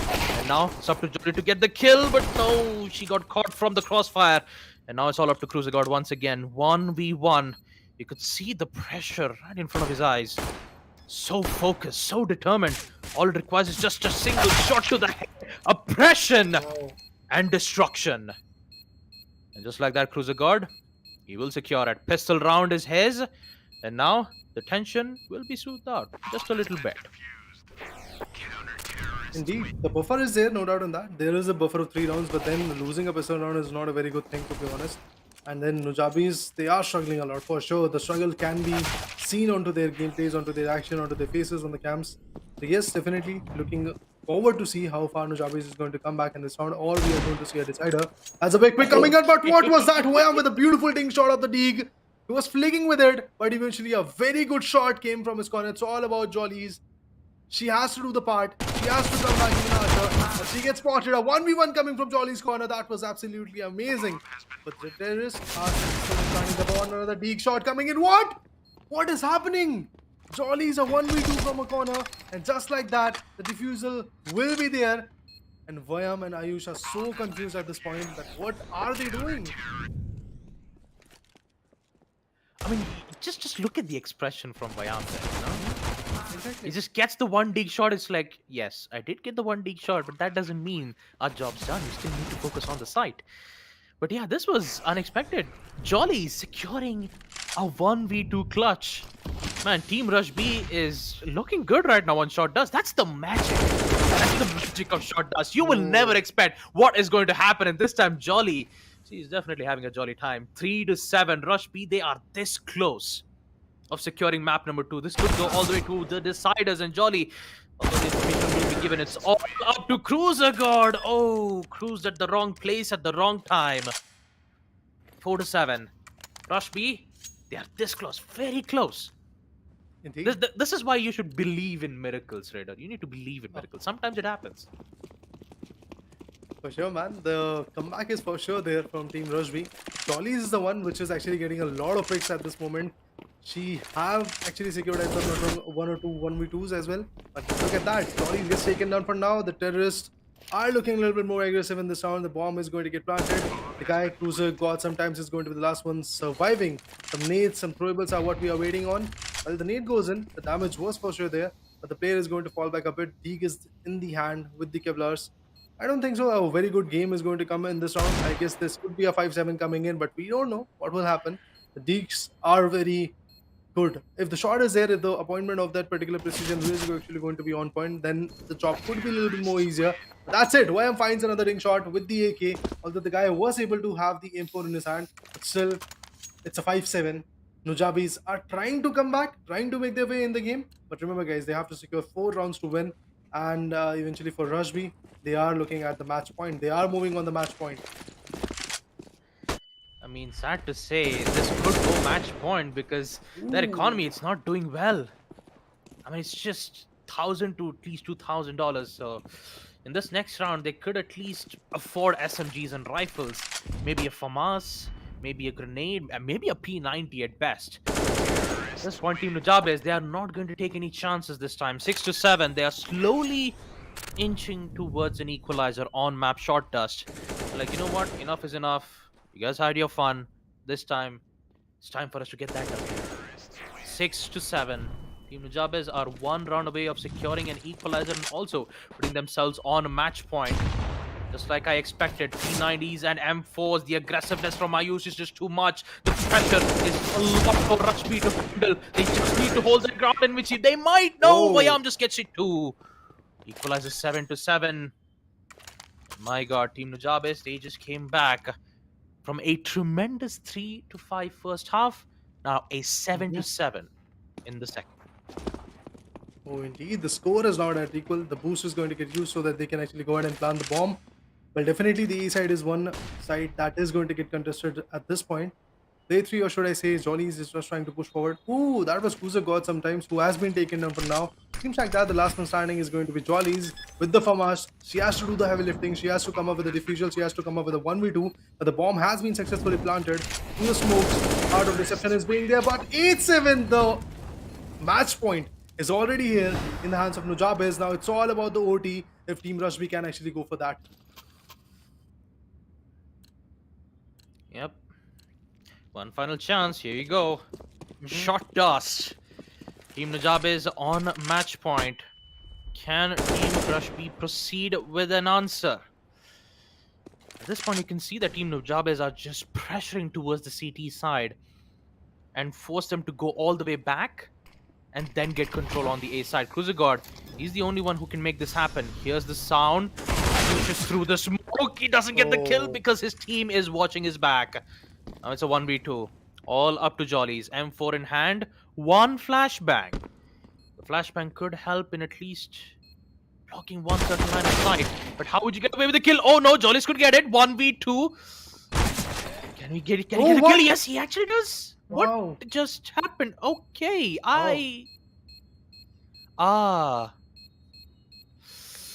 Okay. I think we might have a technical timeout, I believe, but yeah, we just have to wait to see exactly what happened. But I believe the score count is still 8-8, which means we might head to overtime here later. That could be the case. That could be the case. I'm excited about that as well. Oh, the pause is there. So yes, there might be some changes coming in. Let's see what happens, guys. Eventually, what kind of changes will be there. But yes, the scores are looking quite amazing.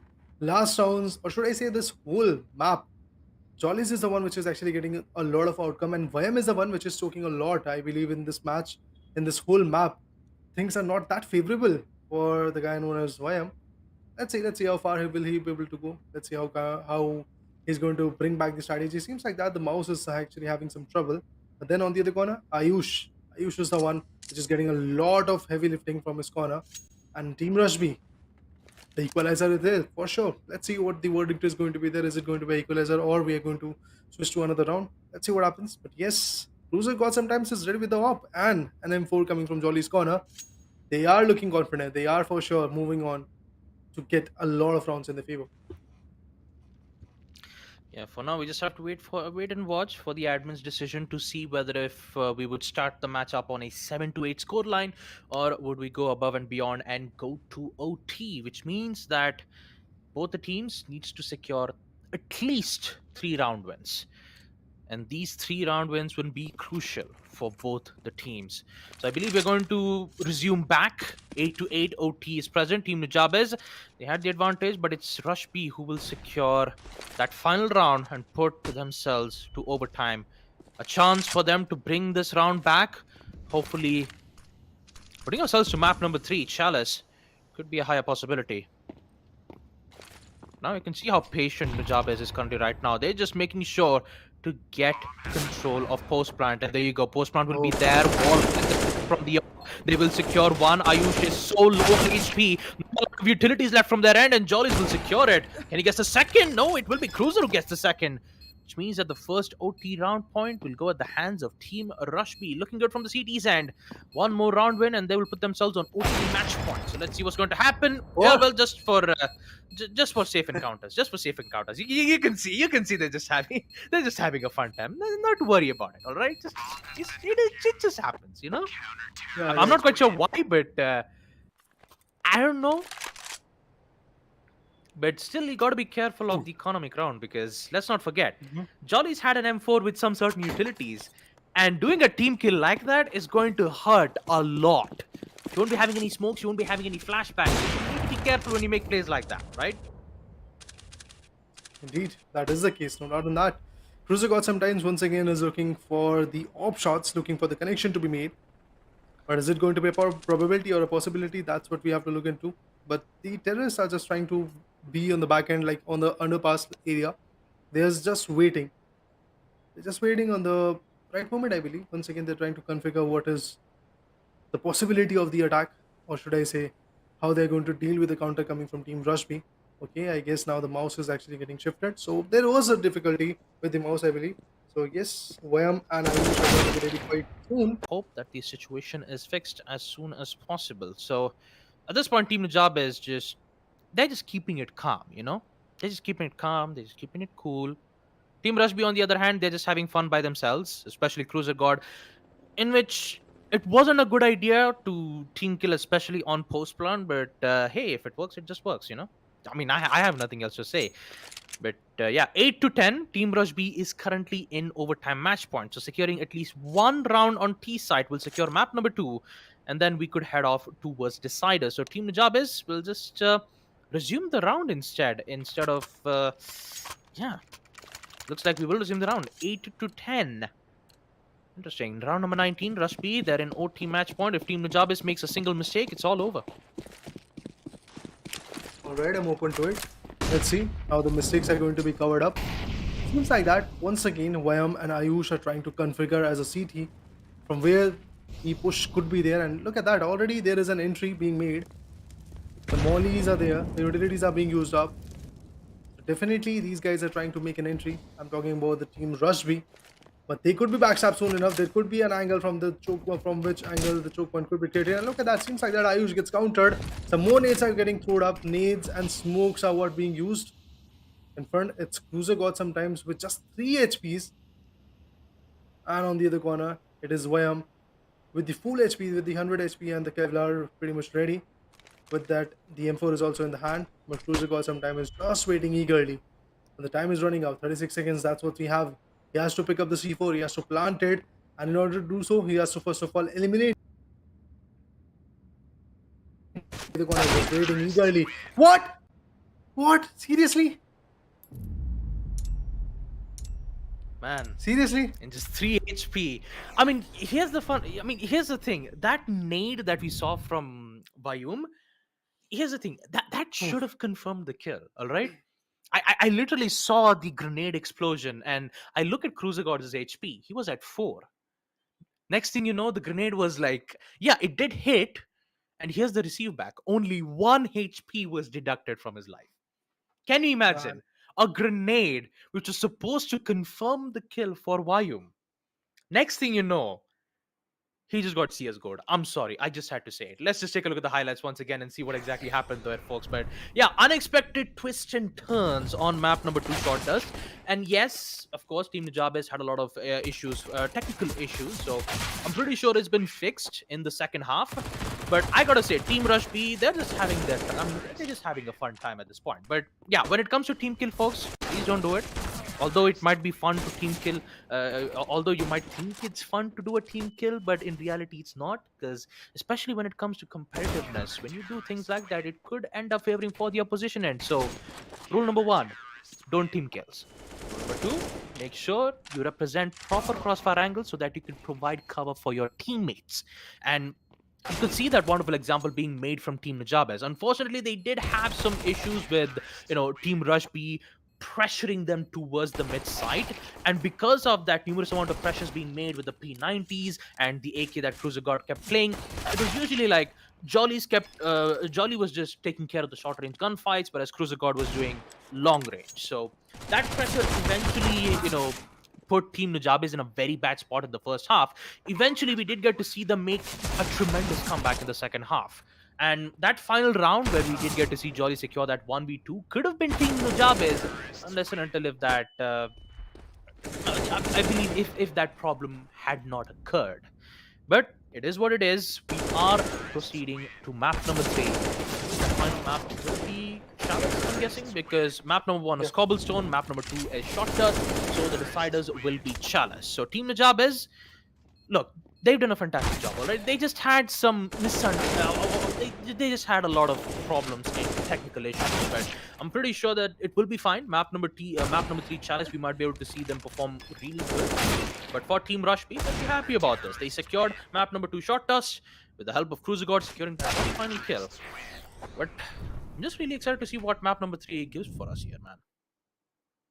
let's see what Chalice is going to bring to the table. Because if we talk about the comeback, well, it is for real. Nujabes, they had a very tough time in this particular matchup. Be the shots coming from players like Vyam or even Ayush was struggling a lot. But if we talk about Cruiser God, sometimes some good shots from his corner was there. Jolly's absolutely changed the game. The pace of the game is actually in the favor of Team Rushby for now. And in the OTs also, back-to-back 3 rounds in their favor. That shows how far they were able to capsize. And the biggest part is the biggest reason, the biggest weakness that, as per my analysis, is there for Team Nujabes is their CT-sided gameplays. They have not been able to secure some more rounds in their favor, or should I say, good rounds in their favor when they are actually the CT-sided team. But we'll be back. We'll be back to see what Nujabes is going to bring to the table in the next map, the third one, the final one, the decider one, Chalice. After a short break, we'll be back.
All right, folks, welcome back to Dell, Alienware, and NVIDIA GeForce RTX presents CSGO Community Cup 2v2 LAN event, which is happening right now at our first ever Dell gaming store in India at Nehru Place in Yep. Delhi.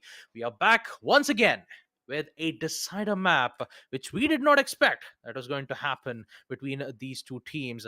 And my God, this is going to be an interesting one to look at, especially from Team Nujabes. Map number one, Team Nujabes did an amazing job on map number one, Cobblestone, but turns out map number two, that is where Team Rush B did the magical.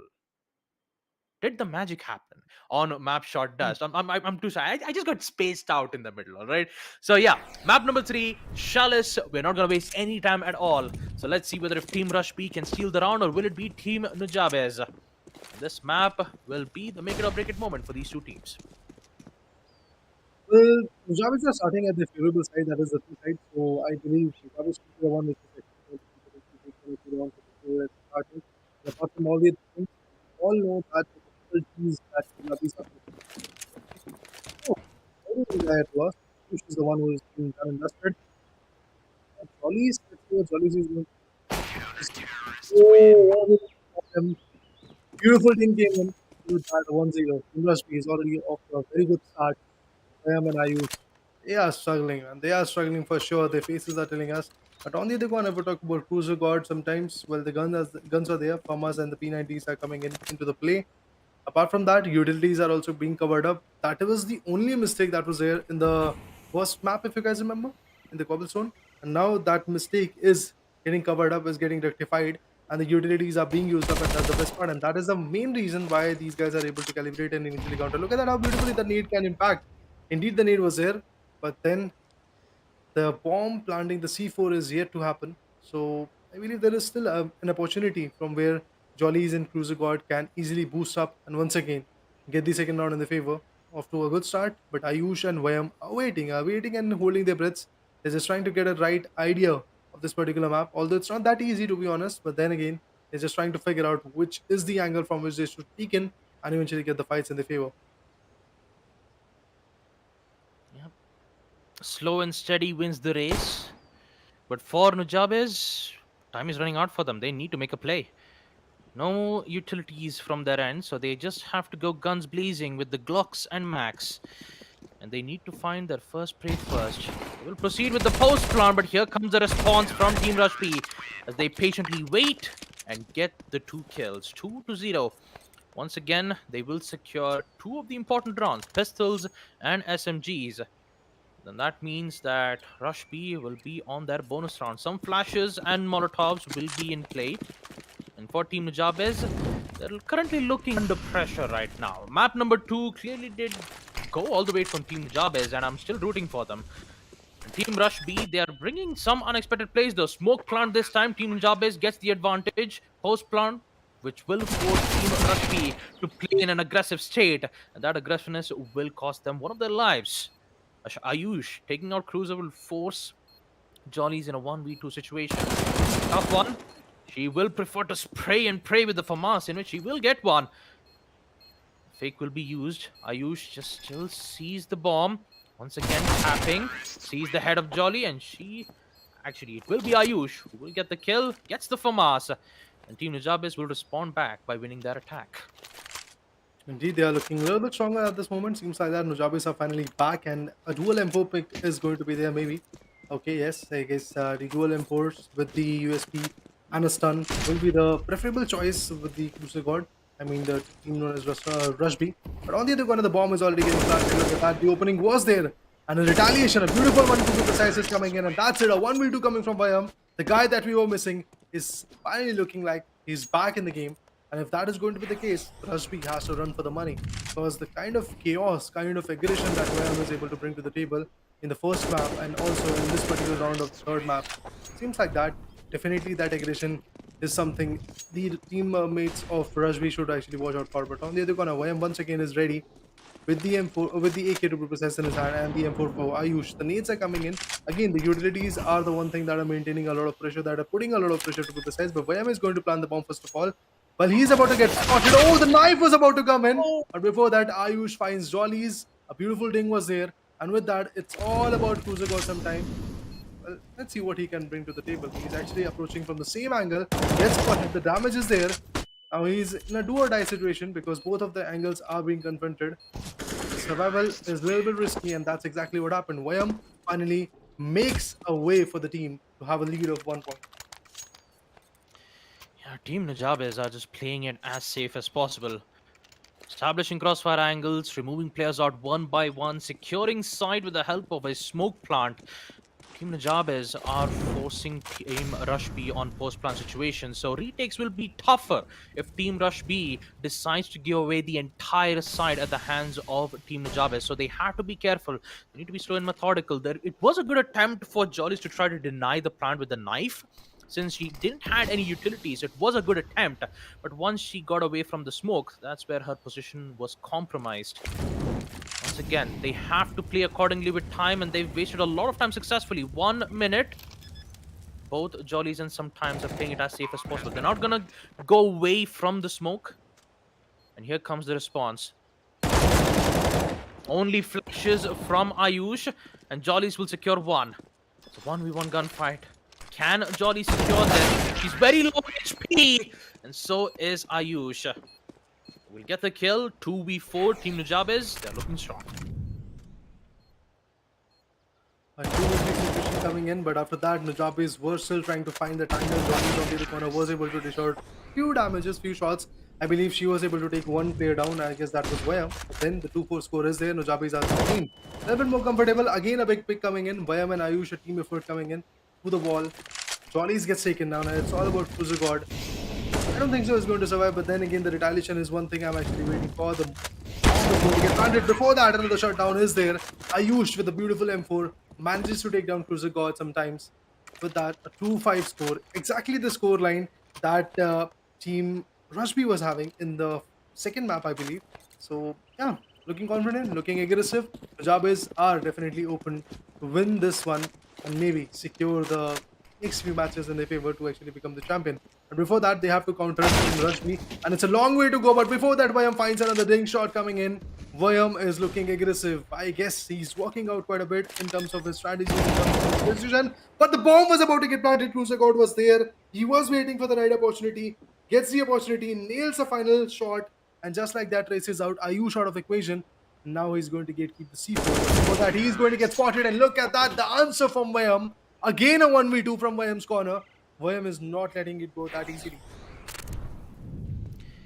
Yeah, he definitely is. And Vayam, I'm pretty sure he's currently in his angry state on what exactly happened on map number 2, Short Dust. So he's not going to give away that win that easily. So, to the end of the first half, being 2-6 in favor for Team Najabes, they will go off on the CT side and see whether they can handle the lead by winning their pistol round. Important round of that too. Cruiser God this time will have 2 utilities. Once the nade, second the smokes, and Vayam, he just taps Jollies in the head. 1v2, Cruiser God. He's already made a very interesting buy, but oh man, just a risky buy that too. There goes your Tech 9, there goes your smokes and grenades at the hands of Team Najabes. Although one of the smokes was used, I believe the grenade was one which was dropped down, so they'll have one free utility with Tech 9s. And this pistol round will cost a lot for Team Rush B. Max 7 in hand from Vayam. So close encounters definitely did not work on Short Dust, but hopefully on this map, hopefully it could help. Yep. Very close. Nade. No info from the other guy, but somehow he gets away. He gets one kill. What happened, Jollies? She had no clue. She had no clue that Ayush just pushed way deep towards A long. Oh man. Even with the smoke plant, which did secure a post plant, it was just... Yeah, definitely didn't expect Vayam just pushing all the way deep towards the, deep towards the long side. So, unexpected and unfortunate. Still, the result is there, and eventually Najabes are on to their match point. It's just one more round for Najabes. For Rushby, a complete new chapter has to be written. Rushby definitely gave a strong combination in the map 2, but map 3 is not working out for them. Chalice is the map where the questions are there, and eventually its answer is like Rushby struggling. They're struggling to actually put up a lot of effort in this particular matchup. The mollies are coming in, the utilities are being used up once again. It's spotted. Beautiful counter. Cruiser God gets taken down. Mollies is going to plant the bomb, but before that happens, the shutdown will be there, and that's it. The team Nujabes is actually going to secure a beautiful comeback in their favor, and eventually expecting that this is going to happen, but then we were expecting it for the map number 2. But in the map number 2, we did saw a beautiful comeback coming from the team Rushby, and finally, just 2 rounds, round number 1 and 2. That's all Rushby had in this particular matchup in the last match of the BO3. So Nujabes, a complete shakedown from the third round till the 11th, 12th round that was there in the favor. So that's amazing. This kind of aggression is obviously going to boost them a lot, but then those small mistakes that were there was actually the pinnacle of the fight. But let's move on to the highlights. Let's check it out. Let's see what the highlights are going to tell us, what kind of story is going to be there in the highlights. So yes, from the start, as I said, the first 2 rounds that was quite comfortable for Rushby, and they were definitely able to bag it out. They were looking confident. They were actually having that momentum from the past map, from the second match of this particular BO3. But after that, Nujabes all of a sudden came back even harsher. They were able to do a lot of beautiful shutdowns, and with that post-defusal gameplay, post-plan gameplay to be precise, Nujabes was able to find that opening, and eventually with that, the kind of acquisition of the rounds were coming in from the top. Yeah, once they start to gain control on round number 1 and 2, Team Nujabes, they played it very safe this time. See whether they can get an opening pick, and most of the time, Team Nujabes were just they already had side control for more like 5 to 6 rounds with the help of a smoke shot.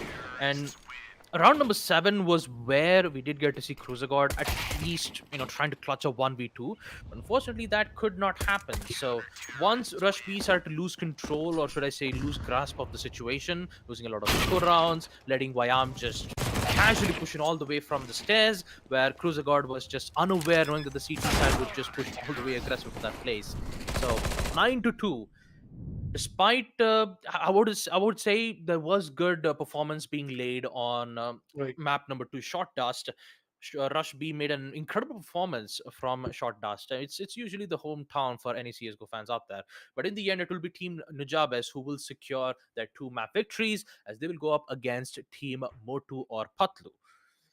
Nice. I seriously cannot wait to see that bastard. I seriously cannot wait. So for you guys out there, round number 2, Motor Patlu did secure their win up against Team Virtual Dictators on a 2-0 scoreline. Team Broken and By Dekle, in which we already did get to see that matchup, 2-1. Mhm. And of course, the last round 2 matchup, which has happened between Thugs of Hindustan versus FPS. Thugs of Hindustan have secured it 2-0, which they will go up against Team Classic V. So we are already in the round of 3s, where we have 8 teams remaining. Out of those 8 teams, only 4 will proceed to the semis, and out of 4, Mhm. only 2 towards the grand finals. Runner up will receive 2 backpacks, and the winner will get a brand new laptop.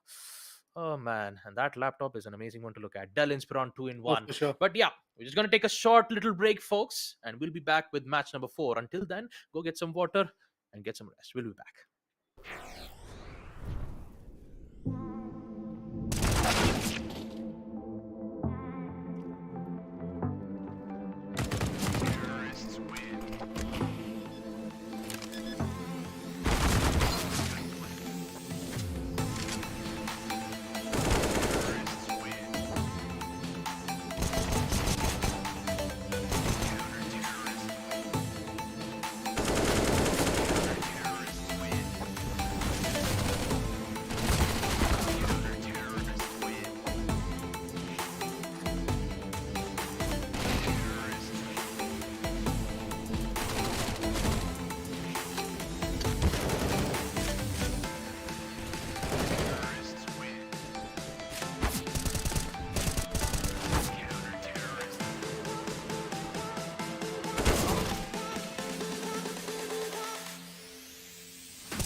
Welcome aboard to the Dell Alienware Nvidia GeForce RTX. This tournament is actually presented by TC Community Cup. This is actually known as TC Community Cup. It is presented by the Dell Alienware and Nvidia GeForce RTX. But then this tournament platform for the LAN event is provided to us by the first ever Dell Gaming store in India that is present at the Nehru Place in Delhi. If you guys are there in Delhi, go ahead and check it out.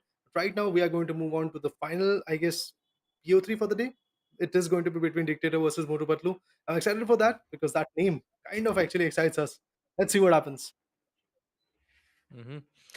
Yeah, I think I said that the match between Motor Patlu and Team Dictators is match already came to. I kind of said that it was 2-0, but turns out we actually have a match. I believe that's the final match for round of two. So yeah, very excited to see what both Motor and Patlu versus Virtual Dictators. Actually, yeah, Team Dictators is going to is going to be picking what kind of maps. So let's take a look at the map vetoes. Maybe we could see Chalice Boyard, or maybe we could see Lake being brought out, but I'm pretty sure that it will be banned. No, it's actually not banned. Lake is actually being picked at the deciders. So Chalice and Dust. Dust is always the middleman of every single matches that I've casted. Huh? Map number one, Chalice. Team Dictators will pick map Chalice and they'll be going on T side first, whereas Team Motopatlu once again on short Dust T side. And last but not least, Lake will be the deciders, where we would get to see whether if Team Dictators do end things off on a 1-1 scoreline or would it be 2-0. But yeah, first map itself will be Chalice, Team Dictators versus Motopatlu. Motopatlu will be on defense first, which means that on the CT side, you could say that the only advantage that they have would be time. So if they make good Hmm. use of it in the first half, I'm pretty sure they'll be able to manage in handling out their economy and also their lead in the first half. But we just have to wait and watch. Let's figure out what will happen because eventually the maps are absolutely amazing. We did challenge just before this, eventually between Nujabi and Rushby. That was amazing. The kind of competition from the first to the second to the third match was absolutely amazing. Right now, we are moving to Dictators versus Motopatlu, as said in the map V2, and we are going to witness challenge. And Dictator is the one which is going to have the advantage of the D side in this map. So, definitely, the aggression is one thing that I want to love and I want to see from the Dictators corner. And as you said, for Motu Patlu, it's all about the kind of patience game. Patience approach is actually going to be there for them. But let's move into the game. Let's dive into the game so that we can witness what kind of competition will be there and eventually who is going to back out. The first few rounds, the pistol rounds, are very crucial. And for that, we are going to move into the game for sure. But yes, go ahead and predict which team is going to win. For me, it seems like that after seeing one or two rounds, I guess we can judge. But before that, I guess we are all in just speculations. I mean, that's the best thing about predictions, right? So I'm just gonna go ahead and say Motu Patlu will win map number one. Just straight out of the bat. Just straight out of the bat. Only because I'm saying it because of the name. I just kind of like the name, Motor Patlu. It just brings back the nostalgic days where I used to watch a lot of cartoon shows back in the days. We had a lot of memorable, nostalgic uh, series, shows. But yeah, but also I wish Team Dictators the best of luck as well. JKs and Wadianator. All right, nice names.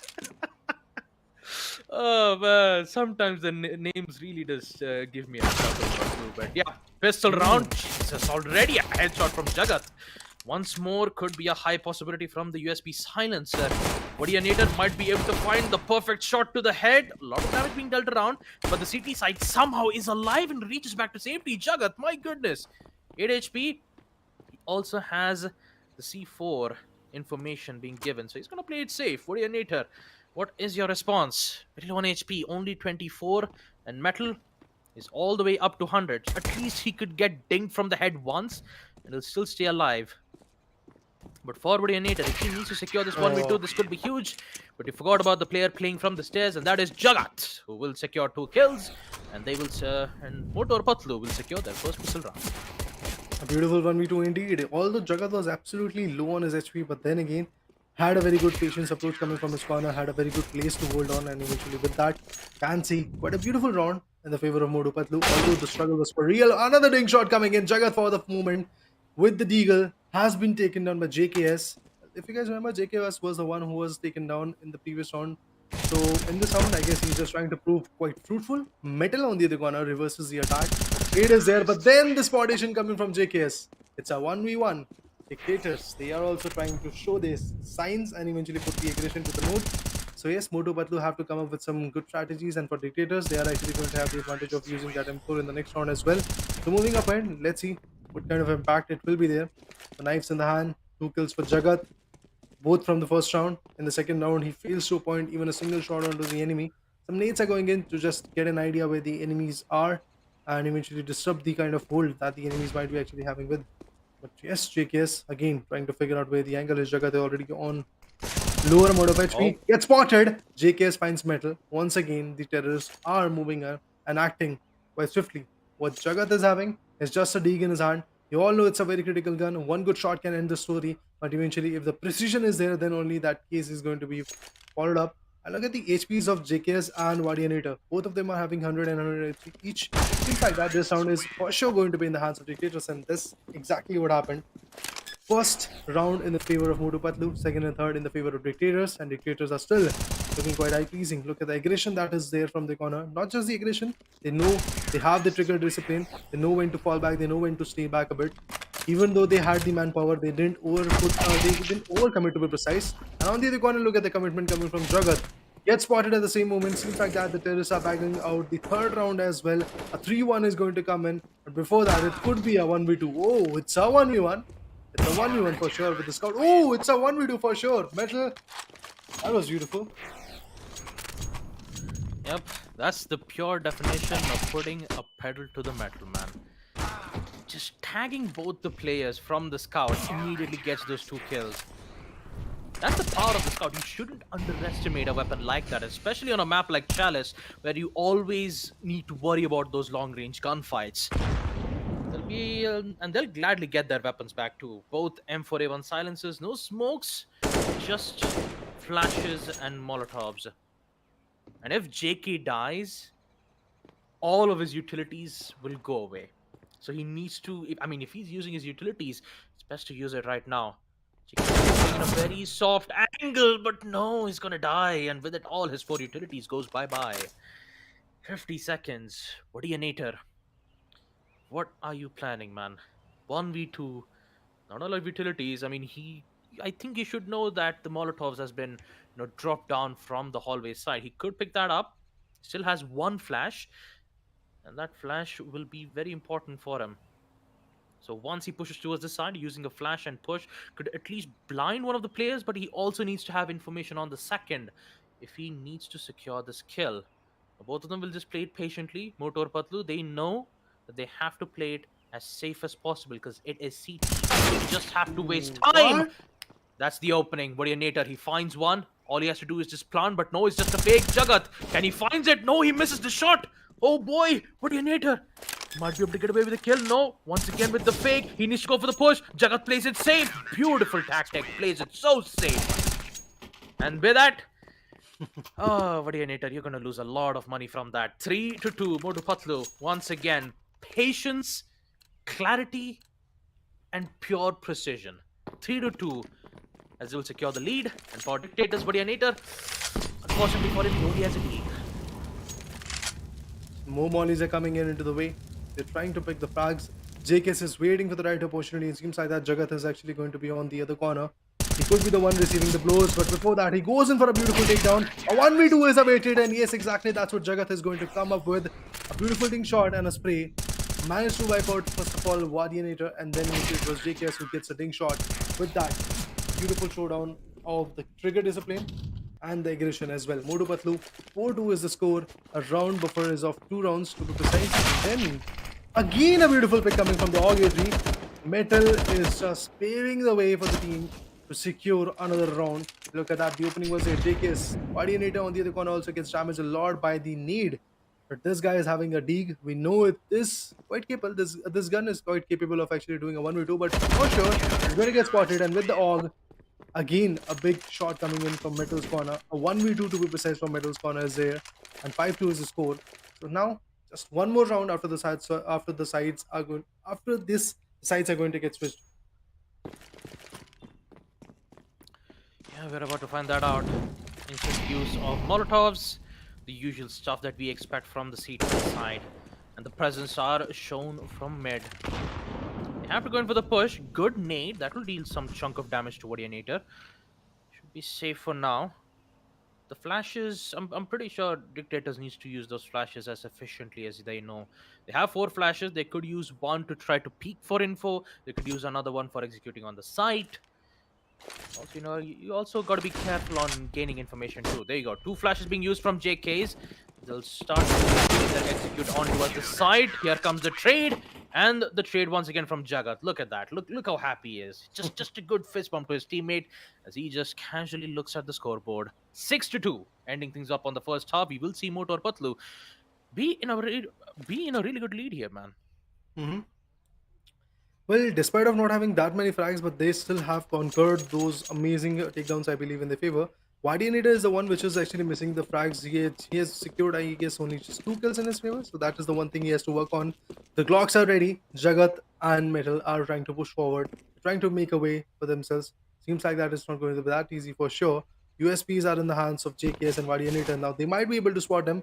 A brief pick was there, a brief peek, and with that, the position has been revealed of the guy known as Guardianator. Guardianator is the one which is missing quite a lot of frags, so they're expecting a lot of comeback from his corner. If the comeback is there, then for sure there could be a chance of Dictators wiping Modu and Patlu out of the equation. But then they've completely formed a defensive perimeter. Jagat on the other corner gets taken down. There is a trade fire coming in from JKS's corner.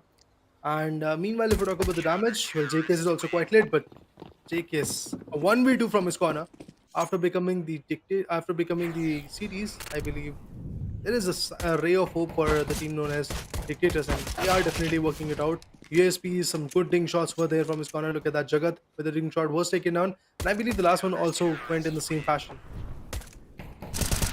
Yeah, but that's the power of CTs. You can literally one tap in the pistol round. And my god, JK is just looking so powerful. Back-to-back aces. Actually, back-to-back aces as in 2 kills from the previous round, 2 kills from the M41S. Beautiful angles. With the help of his own team using those grenades to at least use it as a mini cover. That will definitely put Dictators on a very good economic growth as well. Both of them having M4A1S, 2 smokes to block lines of sight. But turns out Jagat has already found one, and that is JK. 2 rounds back-to-back victories. Unfortunately, he's the one who's going to go down at the beginning. Now it's all up to Wardianator once again. 1v2. Straight from the CT side. Location has already been compromised.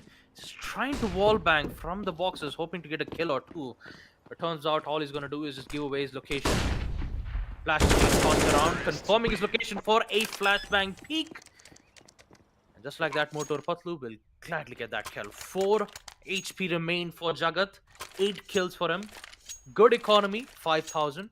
He'll have tons of utilities to proceed towards the side. So some flashes being tossed around and also a grenade to secure a kill would be good. But JK, wait a minute, going way too aggro, and Jagat hears it.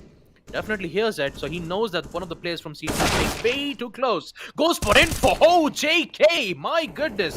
5-7 secures 1. And now they're at the standstill. Metal is so low on HP. Look at that, 19 HP. That is the power of 5-7. Good usage of smoke to block lines of sight so that he can safely fall back. And I believe he took his teammates' weapon to make sure that the Dictators wouldn't get the weapon. So if they get the upgrade of if they get an upgrade of an AK, this could cause major problems for Motor Patlu because they're the ones who requires 2 round wins on the attack. And at this point, for Wardianator, this 1v1 could be a manageable win for them. Looking forward to it. If Guardionator is actually going to find that angle, well, there we go. The M4s are coming into play. Gets spotted, but then again, a beautiful shot from his corner. Was able to completely shut the guy metal down, and with that, 7-5 is the score. 2 rounds away. Motor Patlu is actually 2 rounds away from their victory in the first map of the BO3. And if we talk about Dictators, I guess a little bit longer way to go. 4 rounds, that's what they want in their favor. Again, this partition was there. A beautiful shutdown coming in. Jagat gets traded off, and with that, Guardianator finds another one. Metal and Jagat, both of them were taken down at the same instant, at the same angle. I don't know what is happening to the team Motu Patlu. They are just doing the same mistake. They're just repeating the same angle, and they're just getting shut down at the same angle, to be precise. But now, seems like that Dictators have found their way of comeback, found their aggression in their favor. This can actually backfire onto Team Motu Patlu, because Motu Patlu definitely had a very good lead. Now the lead is out of question. The reek shot going in, Metal gets taken off. Okay, Jagat is trying his level best to go for the reek shot, but fails to do it again. With that, an equalizer of 7-7 is here. Quite a good round. Yeah, what a good round from JK. It's just back to back double kills that we get to witness from the CT side. JK is on a tear right now, and he is looking for more with the op shots. Long control is his. The only difference is, will Motu Patlu take the bait? I believe they will one. That's Guardianator securing his first frag in round number 15. And for Jagat, he has a lot of work that needs to recover. Smoke's already been used. That will block some certain line of sight from mid. That will force Jagat to have less amount of information. But the amount of utilities that's been thrown around clearly has the gist on exactly where Guardianator's location is. And that will force JK out of his hiding spot. Definitely hold this tight angle. Jagat has the flash. He could maybe throw a flashbang, but the main problem is he has no idea whether there's an offer or not. Oh, there it is. That's what happens when you don't have info. 7-8. Team Dictators. In a 7-5, where Motu Patlu had the almost gathered match point. Turns out it will be Team Dictators who will secure an 8-7 scoreline here. That's amazing, because Motu Patlu, as you said, were having 7 rounds in their favor, and eventually it was stuck at 4 rounds. But look at that, another beautiful counter coming from Guardianator. Jagat gets taken down, and now it's all about Metal, and he also gets shot down. With that, the Dictators are actually dictating the fact that they are the one who are going to bag out the beautiful rounds in their favor. With that, we can clearly see that the competition was there for sure. Motu Patlu in the first 4th, 5th, 6th, 7th, 8th, and 11th round, these were the number of rounds where Motu Patlu were able to come back quite harsh, and eventually they were able to bag out some good rounds in their favor.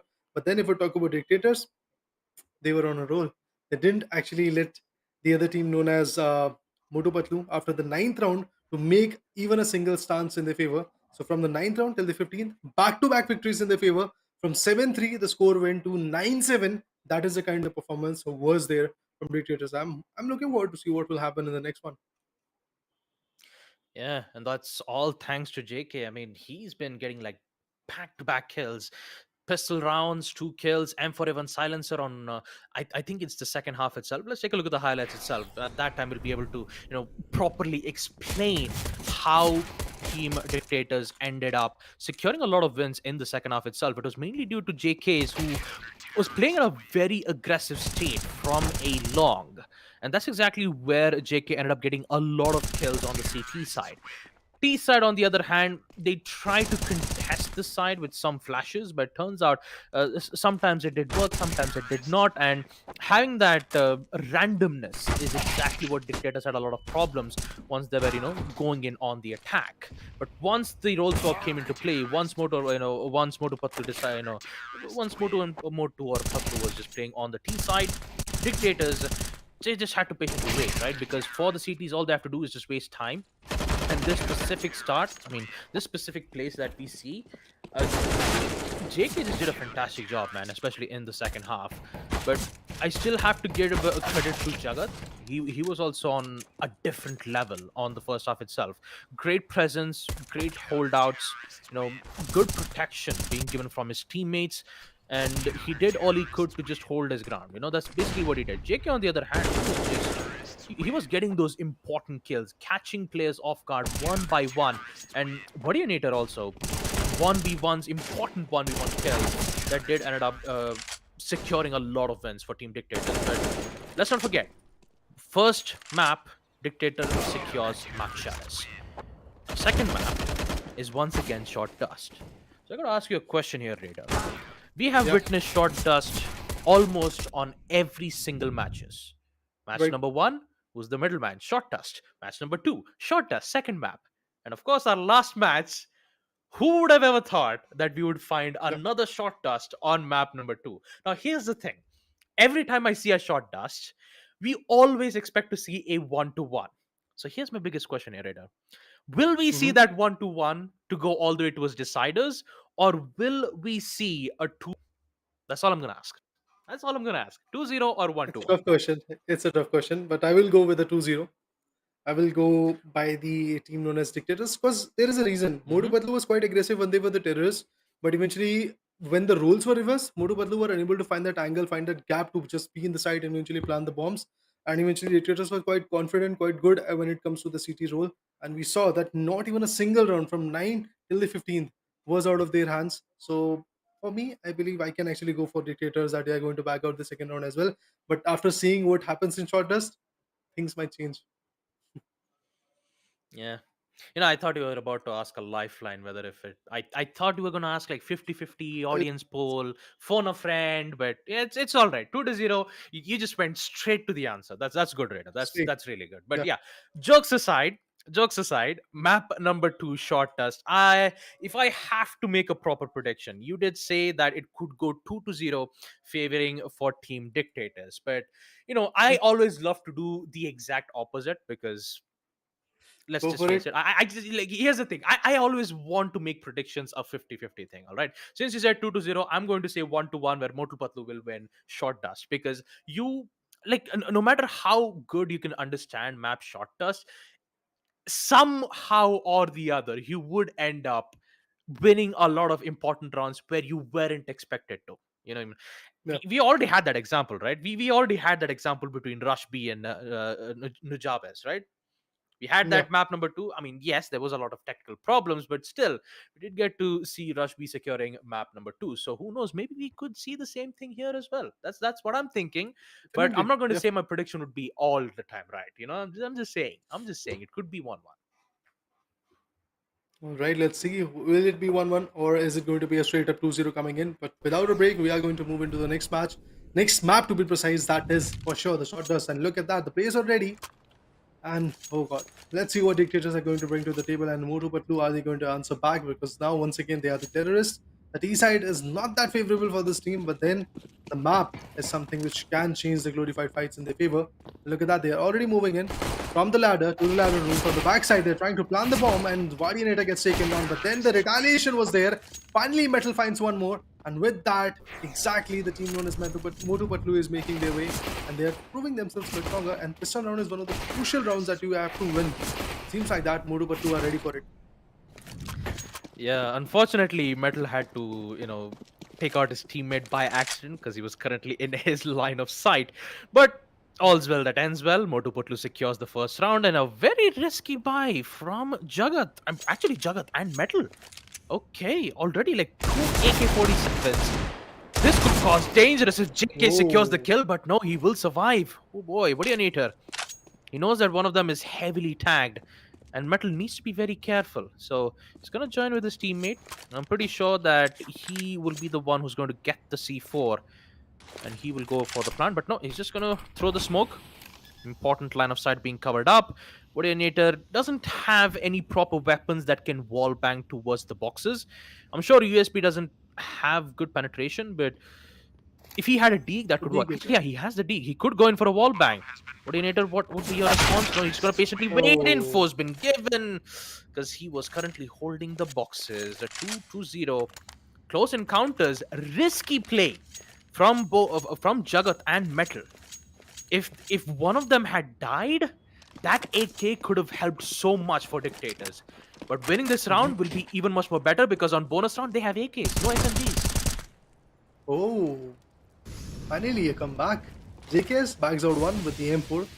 Guardianator on the other corner is still trying to put as many as smokes and the flashes that is there in his hands. JKS is again going to push forward, has got the M4 in his hand. And yeah, the other guy with the AK, Jagat is the one. Quite confident about his approach. JKS is actually on the back foot. So more smokes are going to be there, or is it going to be a complete AK push? We have to look into that because 56 seconds are there. So I guess a little bit time is there, and he can approach with it. But spots one, managed to take down Vardinator, but JKS with the M4 is still surviving. So this could be still troublesome. For a moment, we did thought that dictators were trying to be aggressive, dictators were trying to be a little bit more courageous and eventually get the blows in the table. But things like that, the things are going to change. Jagat is once again going to find JKS with the AK in his hand, and back to back, 3 rounds out of question.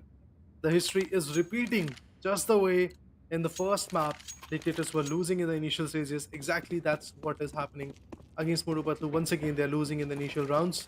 I really hope that there could be a comeback. Otherwise, this could be a very good, flawless, one-sided map coming in. JKS once again gets compromised. It's all about metal and Jagat on the other corner, Guardianator. All he have is a dig. One Deke to rule them all. He's currently in a flank position. Metal has no idea. Oh no, not a good idea to be doing that. Immediately gives away the positioning. And Vardinator, I'm pretty sure is going to fall back to a different location this time. Alerting the side from the side that they would arrive right from B short or from B ladders. Knew exactly what happened. And Jagat definitely will have a smile in his face as he gives a fist bump to his teammate Metal.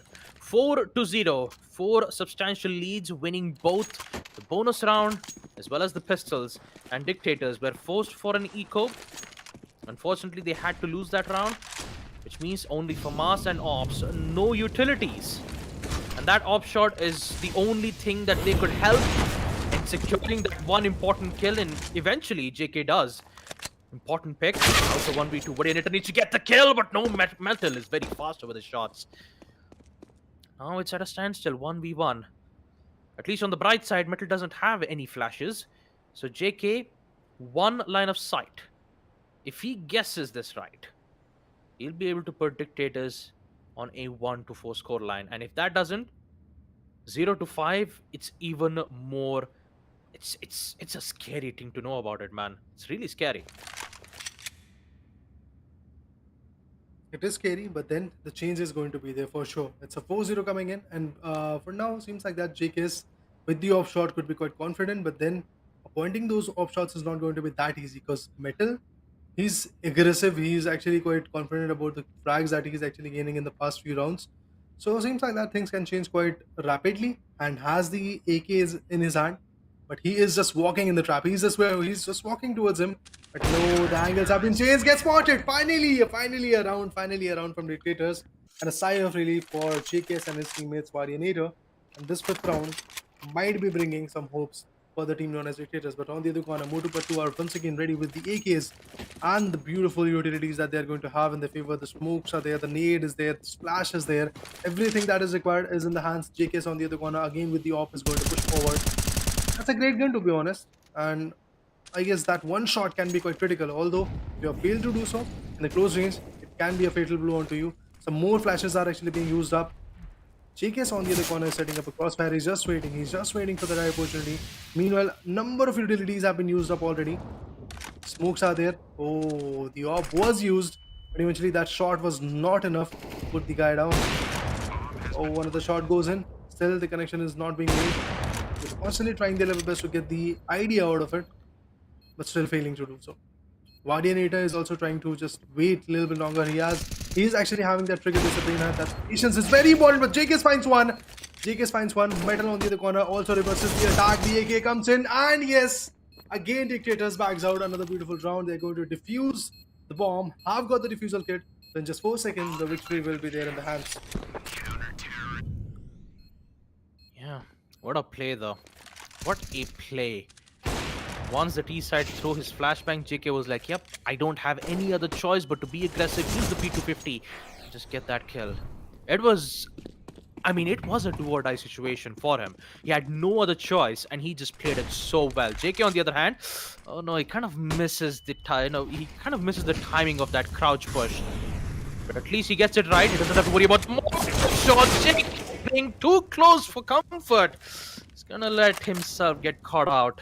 And Vardinator, Oh boy, once again in the flank routes. All you need to do is just play it patiently. Information will be given immediately. And Metal needs to recover this very quickly. Aggressive attempts, and that aggressiveness could end up getting the kill. No, he misses the shot. What? What do you need to? How? I'm sorry.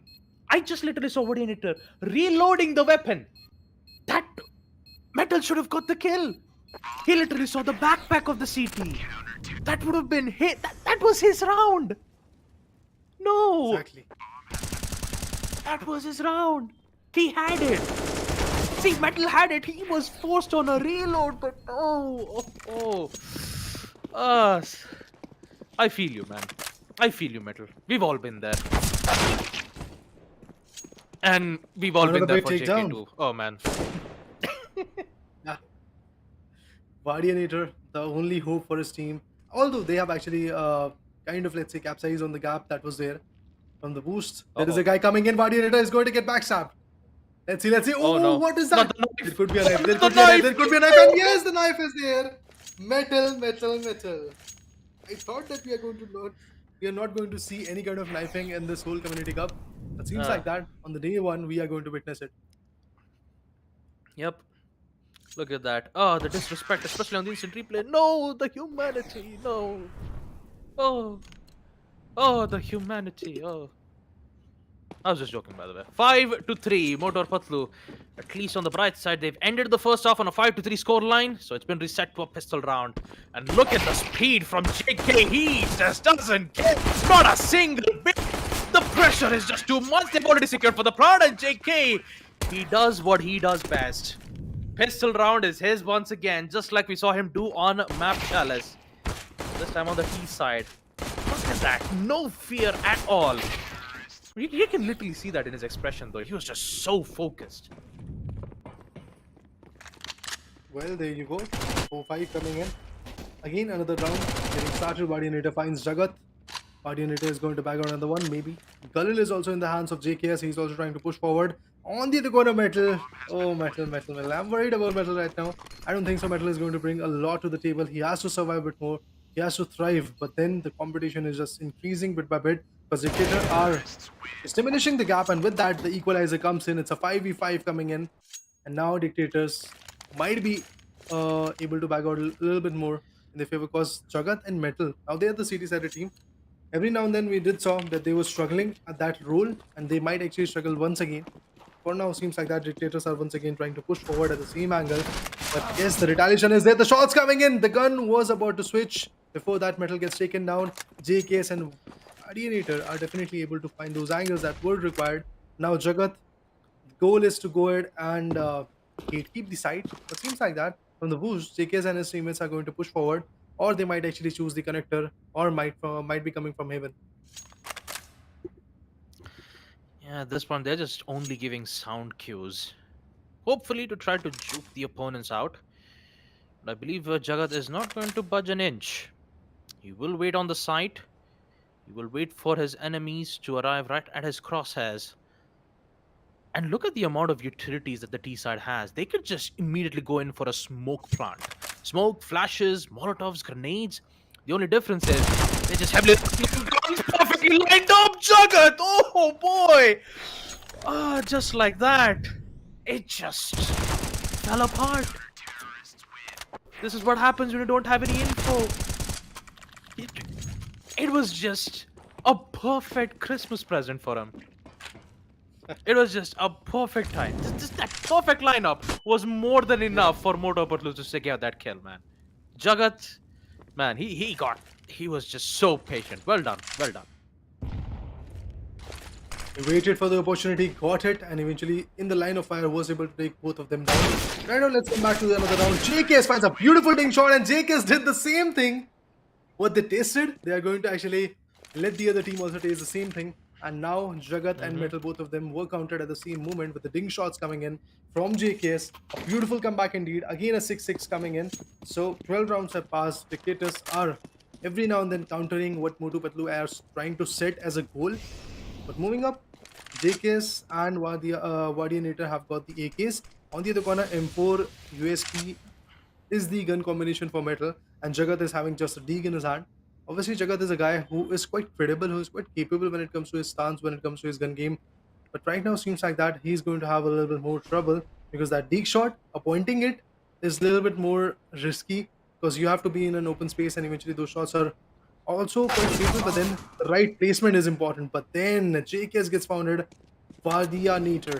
That is the guy who's going to figure it out. But Vadia Nater gets opportunity, was able to counter Jagat. Now the bomb has been planted. Another set of seconds are what we are waiting for. From the boost, he's going to go down. And then from the haven, he might be circling up.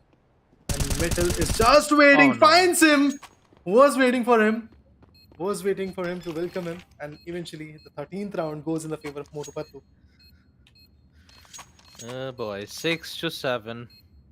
You know, every time when I see, I think it's best if we change, if we rename second half into JK's half, because both the maps that we've expected, JK in the second half, he ends up just getting miraculous amount of kills, man. On first map on Boyard, actually not on Boyard, I keep getting confused. First map on Chalice, now second map on Short Dust. Second half is exactly where JK shines a lot. But this time it's Patlu who are currently getting a huge, humongous lead. Information's been given, now they know exactly where both of the players are currently holding on to, and JK just loves going aggressive. But unfortunately, Coordinator has been eliminated from Metal, so it's all up to JK to see whether if he could salvage this round or two. Grenades will deal major damage, but no, not a lot of bullets. Needs to reload. 50 seconds. Both the players are just patiently waiting on two different angles. And unfortunately for JK, he has been coordinated. You know, I was trying to make a joke about saying that he's been terminated, but instead of terminated, I said, you know what, I don't want to explain the joke. 6-8, Motor Patlu on match point. Dictators are struggling. They are unable to find that angle. They're unable to get that opportunity. But Jagat and his teammates are looking comfortable. Should I say Metal is the one who's getting quite aggressive, who's gaining a lot of momentum at this moment. But yes, the bomb is again being planted, and right now there is no as such the loss of life. But the players are pushing forward. The mollies were there, and JKS is actually going to keep the C4 for now, so that he gets the opportunity to shut down the players that are coming in front of him. And there is actually going to be a stance where both of them are going to push forward, and he might fail to actually appoint with a single shot onto them. And look at that, the molly is already there, trying to put up a lot of pressure onto the guys, and gets pounded. Last man standing is going to be there, and that's it. That's it. Motu and Patlu are able to secure the short dust in their favor, and with that we can see again a beautiful comeback is awaited in the next round. Yep. I have no idea whether if it's a gift or a curse, but when it comes to my predictions, it usually ends up right. You know, 1-1. Oh, amazing. Who would have thought? That's the thing about Short Dust. It's always it kind of acts like a middleman, you know. If one of the teams won map number 1, then Short Dust is like, you know what, let's change that and put us all the way to map number 3. But yeah, jokes aside, amazing performance from Moto and Patlu, and also my goodness, Right. JK's performance is just through the roof, both on Chalice and also on Short Dust, especially in second half. It's where JK always shines on pistol rounds and then afterwards in the bonus rounds too. Let's take a look at the highlights once again from Short Dust. Great patience being made from Moto and Patlu. The teamwork was just absolutely amazing. The crossfire angles, you even saw, you know, the positionings that both of the players were playing around. So Jagat was just doing an excellent job, and there was this one round on the CT side where Jagat just got proper, like, it was just perfectly lined up for him to get that kill, right? 1v2s.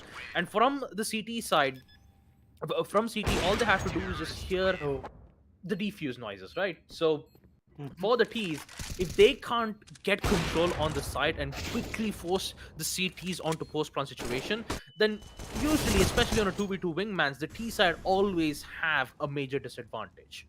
So keeping that in mind, Motor Patlu just did an amazing job on holding their ground, play accordingly with info, see how salvage the round, and they just did exactly that. Second half, Moto and Patlu, even though had a major problems, especially with a knife from behind from Metal. But in the end, we will proceed to map number 3 nonetheless. And I think the last map is Lake.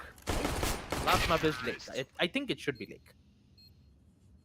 Well, if it is like that, would be absolutely amazing. Indeed, we saw in the first map, I believe, in the first match to be precise, we did saw Lake as a play, but after that, I guess the Lake was actually getting banned now and then. So moving up end, I would love to see, just like Classic V and Team DC, whatever happened in the Lake map, I would love to see what is going to happen in this particular matchup as well, because both of the teams are trying their level best. Be it JKS, be it Jagat, they are quite aggressive from the each team, and eventually the aggression is working out for both of them. But then it's all about the synergy, it's all about the right timing. That's what that's what Jagat and his teammate Metal are able to find at that moment. So yeah, they are working out quite well. And Modu Patlu, quite a good team indeed. A 1-2-1 situation coming in, finally coming up to a decider. Let's see what happens in this one. Because it all depends on this particular matchup right now. From the best of three, two maps are already out of equation. First one was in the favor of Dictator. It was somewhere like 9-7, 9-7 to be precise. And in this one, again, the same scorecard was pretty much eliminated. It was 9-7 or 9-6. That is the kind of game that was there in the second map as well, in the short dust. And after that, finally, we are moving, as I said, into the decider, the lake. Yep, Lake being the final decider map, it's let's just say from both the sides, it will be a confusing one because you have a lot of long range gunfights. You can just deny. CTs can literally deny plant all the way from the north side towards the house by just aiming right towards the window. So, unless and until if you chose to bring in scouts, augs, you're going to find a lot of weapons that has aim of line scopes. Sorry, ADS scopes. So I'm Yeah. pretty sure we will expect a lot of AUGs, SSGs, scouts, ops, maybe a semi-auto rifle if they have a lot of money into it. But the only thing that the T's needs to worry about is not the site itself. They need to find info first. Accordingly to info, they need to exactly know what kind of positionings does the CT would be in. Would they be in the house? Would they be outside the house? I mean, there's actually a garage place where the CTs could just hold a high ground potential and just take out the T spawns just by holding that particular angle. So it's usually, I would say it's balanced, but the main problem is that there is a lot of angles and a lot of possibilities where the cities could be in, and it's basically a hide and seek map. Lake is literally a hide and seek map. For T side, they have to seek the cities and they need to get the kill as best as possible. So at this point, planting C4 is out of the question unless and until if you want to have good economy, if you want $300 in your pockets, you could go for it. But I'm pretty sure that for the CTs, they just have to just wait for the T side to make their play. So even if it's short range or long range, Lake is always that map where most of the players would just decide to not play Lake and just choose to go for other maps which is easier for them to understand, like maps like Cobblestone, maps like Boyard and Chalice, which is Chalice is usually long range, whereas Boyard is very short. And maps like these are like very easier for the players to understand. So Lake, oh man, I just cannot wait to see what these two teams are going to head. I mean, what these two teams are gonna show us their performance. So let's head on with our map number 3 deciders, folks. It will be Team Motor Patlu versus Team Dictators. Dictators. Who will win? I'm not going to make a prediction because if I do, it would technically end up as a spoiler. So I'm not going to say anything. I'm just let Okay. I'm just gonna let the game start by itself. All right. If you want to make predictions later, you go ahead. I'm not gonna say absolutely anything. All right. I I'll lose the still sleep make at the this point. prediction. Even if my prediction was Yeah, wrong just in go the ahead. previous map, I will still make the prediction. Hmm. I'll go for Hmm. Dictator. I'll go for Dictators once again. I would love to All see what right. Dictators Strong is choice. capable of in this particular map. Yeah, they are the Hmm. one which are getting a lot of backlash in the previous map. But I would love to see Hmm. what they can bring to the table, because there were some insights, there were some angles, there were some momentums where the dictators were able to be aggressive. But right now, as you said, the T-sided teams are actually going to be in a little bit more trouble. The Glock shots are coming in, and Metal already gets taken down with a beautiful ding. And now it's all about Jagat. We know he is a capable guy. We know he can come up with a 1v2. It seems like that, first of all, the $300 are going to be in the bag because the bomb has been planted and the counter comes in, and that's it. Another ring shot from JKS. It's a 1v2 situation. Dictators are now ready. Yep.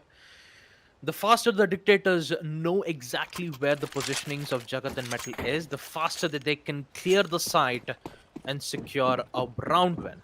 So JK did exactly that. He tried to find info. He found that one was playing on garage, one was playing near the site, and he played it as safe as possible. So with the help of some sound cues, especially opening up the door, Metal will gladly get the kill. And once again, he will make sure to remove Buddy and Aether. So it's all up to JK's once again. 1v2. Now let's not forget, even though JK's first half always usually tends to have a bit of problems, second half is where JK shines the most. But I'm not going to give up just Mhm. yet. 1v2, especially on a map like Lake, he is. That's the thing about Lake. You have to worry about so many angles. You might get picked out from behind. You might get picked out from short range. But at least if he tries to tries to pinpoint his exact locations, that should go all well and good. So currently on the A side, he knows that two should be at least playing nearby. Bomb's been dropped, so I'm pretty sure that JK knows that one should be playing from above, because usually you have that one angle being played. But time's ticking though, 20 seconds. He has to get the kills and proceed the plant, or else die trying. Not gonna use the smoke just Oh. yet. Information will be given, and just like that, the CZ will claim JK 1-1. Motor Patlu will secure their round number 2. And now it's I think it's not the bonus round itself. It's been balanced as as it should be. But the problem for Dictators is that they'll be forced with eco round. So only Deegs and Tech 9s, the high ground potential is just too much for the T side to handle. Unless and until they make a Oh, powerful what? entrance. And that powerful entrance is from JK. Oh Lovely. boy. He just sprints all the way from the lake entrance, uses the Tech 9, and just gets 2 kills. That's the power of Tech 9, Even when you're running, it's still accurate in close range. So once you have info, just get 2 kills. And JK, amazing work on that. Hold on to that. JK with that Tech 9 was absolutely amazing. But now they have got the dual AKs in the play. Jagat coming up with the Deeg. And there is an M4 along with USPs with some good flash and the other things like utilities are there for metal. But Jagat is pretty much empty-handed. He has $600 in the reserve. But then JKS have secured 4 kills. Jagat on the other corner is yet to find a single frag from his perspective. So I'm looking forward to it. How far Jagat is going to push his luck in this particular matchup, because the aggression is not working out for him. Oh, one of the big pick coming in from Guardianator. He was able to actually shut down the guy. But look at that. Seems like that JKS is walking into trouble. Or it could be the other guy. It could be the Metal who's going to walk into the trouble, because behind him. Oh, gets swatted, but still the ding shot was there. That's it. A 3-1 coming in. Kotubatlu are struggling, but then again they are laughing. That means they are ready with some good strategies as well. I'm pretty sure Metal was trying to knife JK again, but apparently the timing was a little bit too off. Or I wouldn't say timing, it's just that he didn't get it right. Oh, good attempt though from JK. Might be able to tag the guy, but turns out it was Metal who will win the gunfight in the Scouts. Coordinator once again at least minimized it to a 1v1. It's been made from the Scout, so is the AK. Low on HP, 23. One body shot versus one body shot. Will it be the AK that will secure the kill, or will it be the Scout? Plan's been made. Pressure is on. Never mind. Metal just gets it. No problem. Not a, I mean, not a problem. That's the thing about Lake, right? Even if you proceed with the plant, you still got to be careful from the window side. So, Exactly. yeah, It's way too open. unfortunate. Indeed. Now moving up ahead to the 6th round. Motu Patlu, they are lacking behind with just a buffer of 1 round. Oh, JKS finds Metal. JKS is going to get an answer on to Jagat as well. Although it was not a ding shot, but then again the fruitful result is here. It's a 2-4 coming in. And Dictators are dictating their terms that we are here to win this one. We are here to bag this whole situation in our favor. Yeah, the 6th round actually was in the favor of Dictators. Quite a good round coming in. And now if we talk about the bias, dual AKs with all the utilities that is needed is there. Metal on the other corner comes up with a Scout but fails to do anything. A big loss indeed. And Jagat on the other corner is going to struggle with his D. Really believe he can come up with a 1v2. He is that capable, no doubt in that. Moving up ahead, if we talk about guys like JKS and Guardianator, look at the kind of aggression that they are building. And that's it. Dictators bag outs the 7th round. That means there is a buffer of 3 rounds for now. And I guess very soon there might be some changes, because Motu Patlu are actually going to be the terrorists after this round. So there could be some shift in the aggression. There could be some shift in the kind of momentum that is required in this map. I mean, look at the pressure that you're seeing from Guardianator's end. Information, I'm pretty sure he won't be able to get some info, but JK, he's currently on a tear right now. He secures 1. Forgot about Metal playing way too close from the building. But the thing about it is that JK has the C4 in hand, and he needs to go ahead and towards the site if he needs to secure this round. So JK, does he know that the player is playing from upstairs? Because once he shows his presence towards the A site, Metal will just wait to get the kill. So unless and until if he has any flashes or smokes, in which he does have a flash, he could use a flash, maybe toss a flash from outside the building. But Metal is playing as safe as possible. Oh boy, Metal! Oh, oh, oh, Don't oh. tell me he's gonna go in for the knife again. Oh, I think he saw him. No, he's not. He's gonna patiently wait. Some noises will be made. Cooked nade deals a lot of damage, but he's still alive. That's the only thing he has at this point. Finds the head, Wow. but it will be JK gets it. Oh, patience. So patient. 6-2. JK will end the first half, but now it's JK's half in the second half, folks. So, oh boy. I'm pretty sure if JK wins the if JK wins the pistol round, man, I don't know what to say. It is going to be a troublesome round for sure, but Jagat and Metal are ready. Now they are the terrorists. Now they have to find a way to actually come up and plant the bomb. But there we go. The shots are coming in. The UPS. Oh, JKS again back up. Very critical fight. Look at that. It's a 7-2 coming in. 9 rounds are over and 7 rounds are in the favor of Dictators. They are definitely looking quite strong and just one more round for them to go with.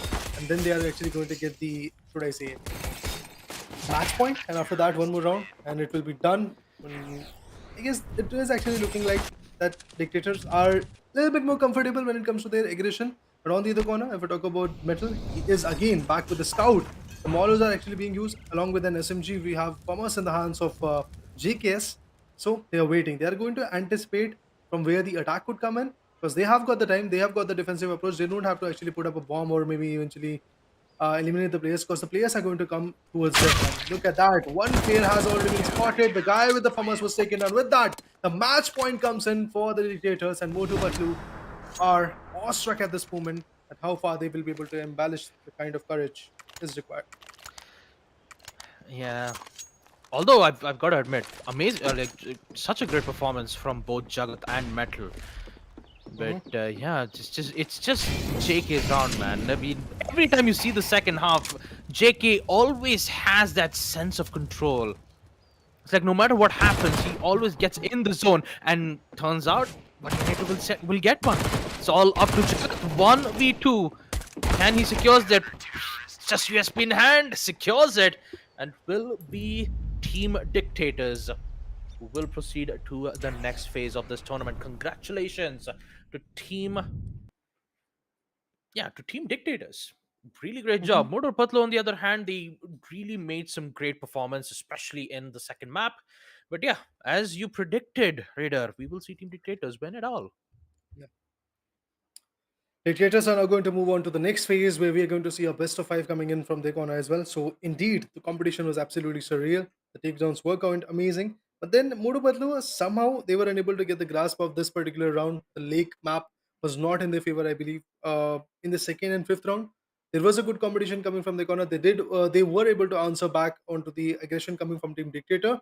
But then, Dictator were able to give the counter answer. They give the counter attack. And with that, yes, indeed, the battle is over for the day, and four good PO3s if I'm not wrong. So first of all, it was Classic P if I'm not wrong. Then it was Hmm. uh, Nazubi, and apart from that, some other teams were also there. Like Team Broken was also quite amazing onto their own terms and conditions. So yes, the aggression was on point from these four teams.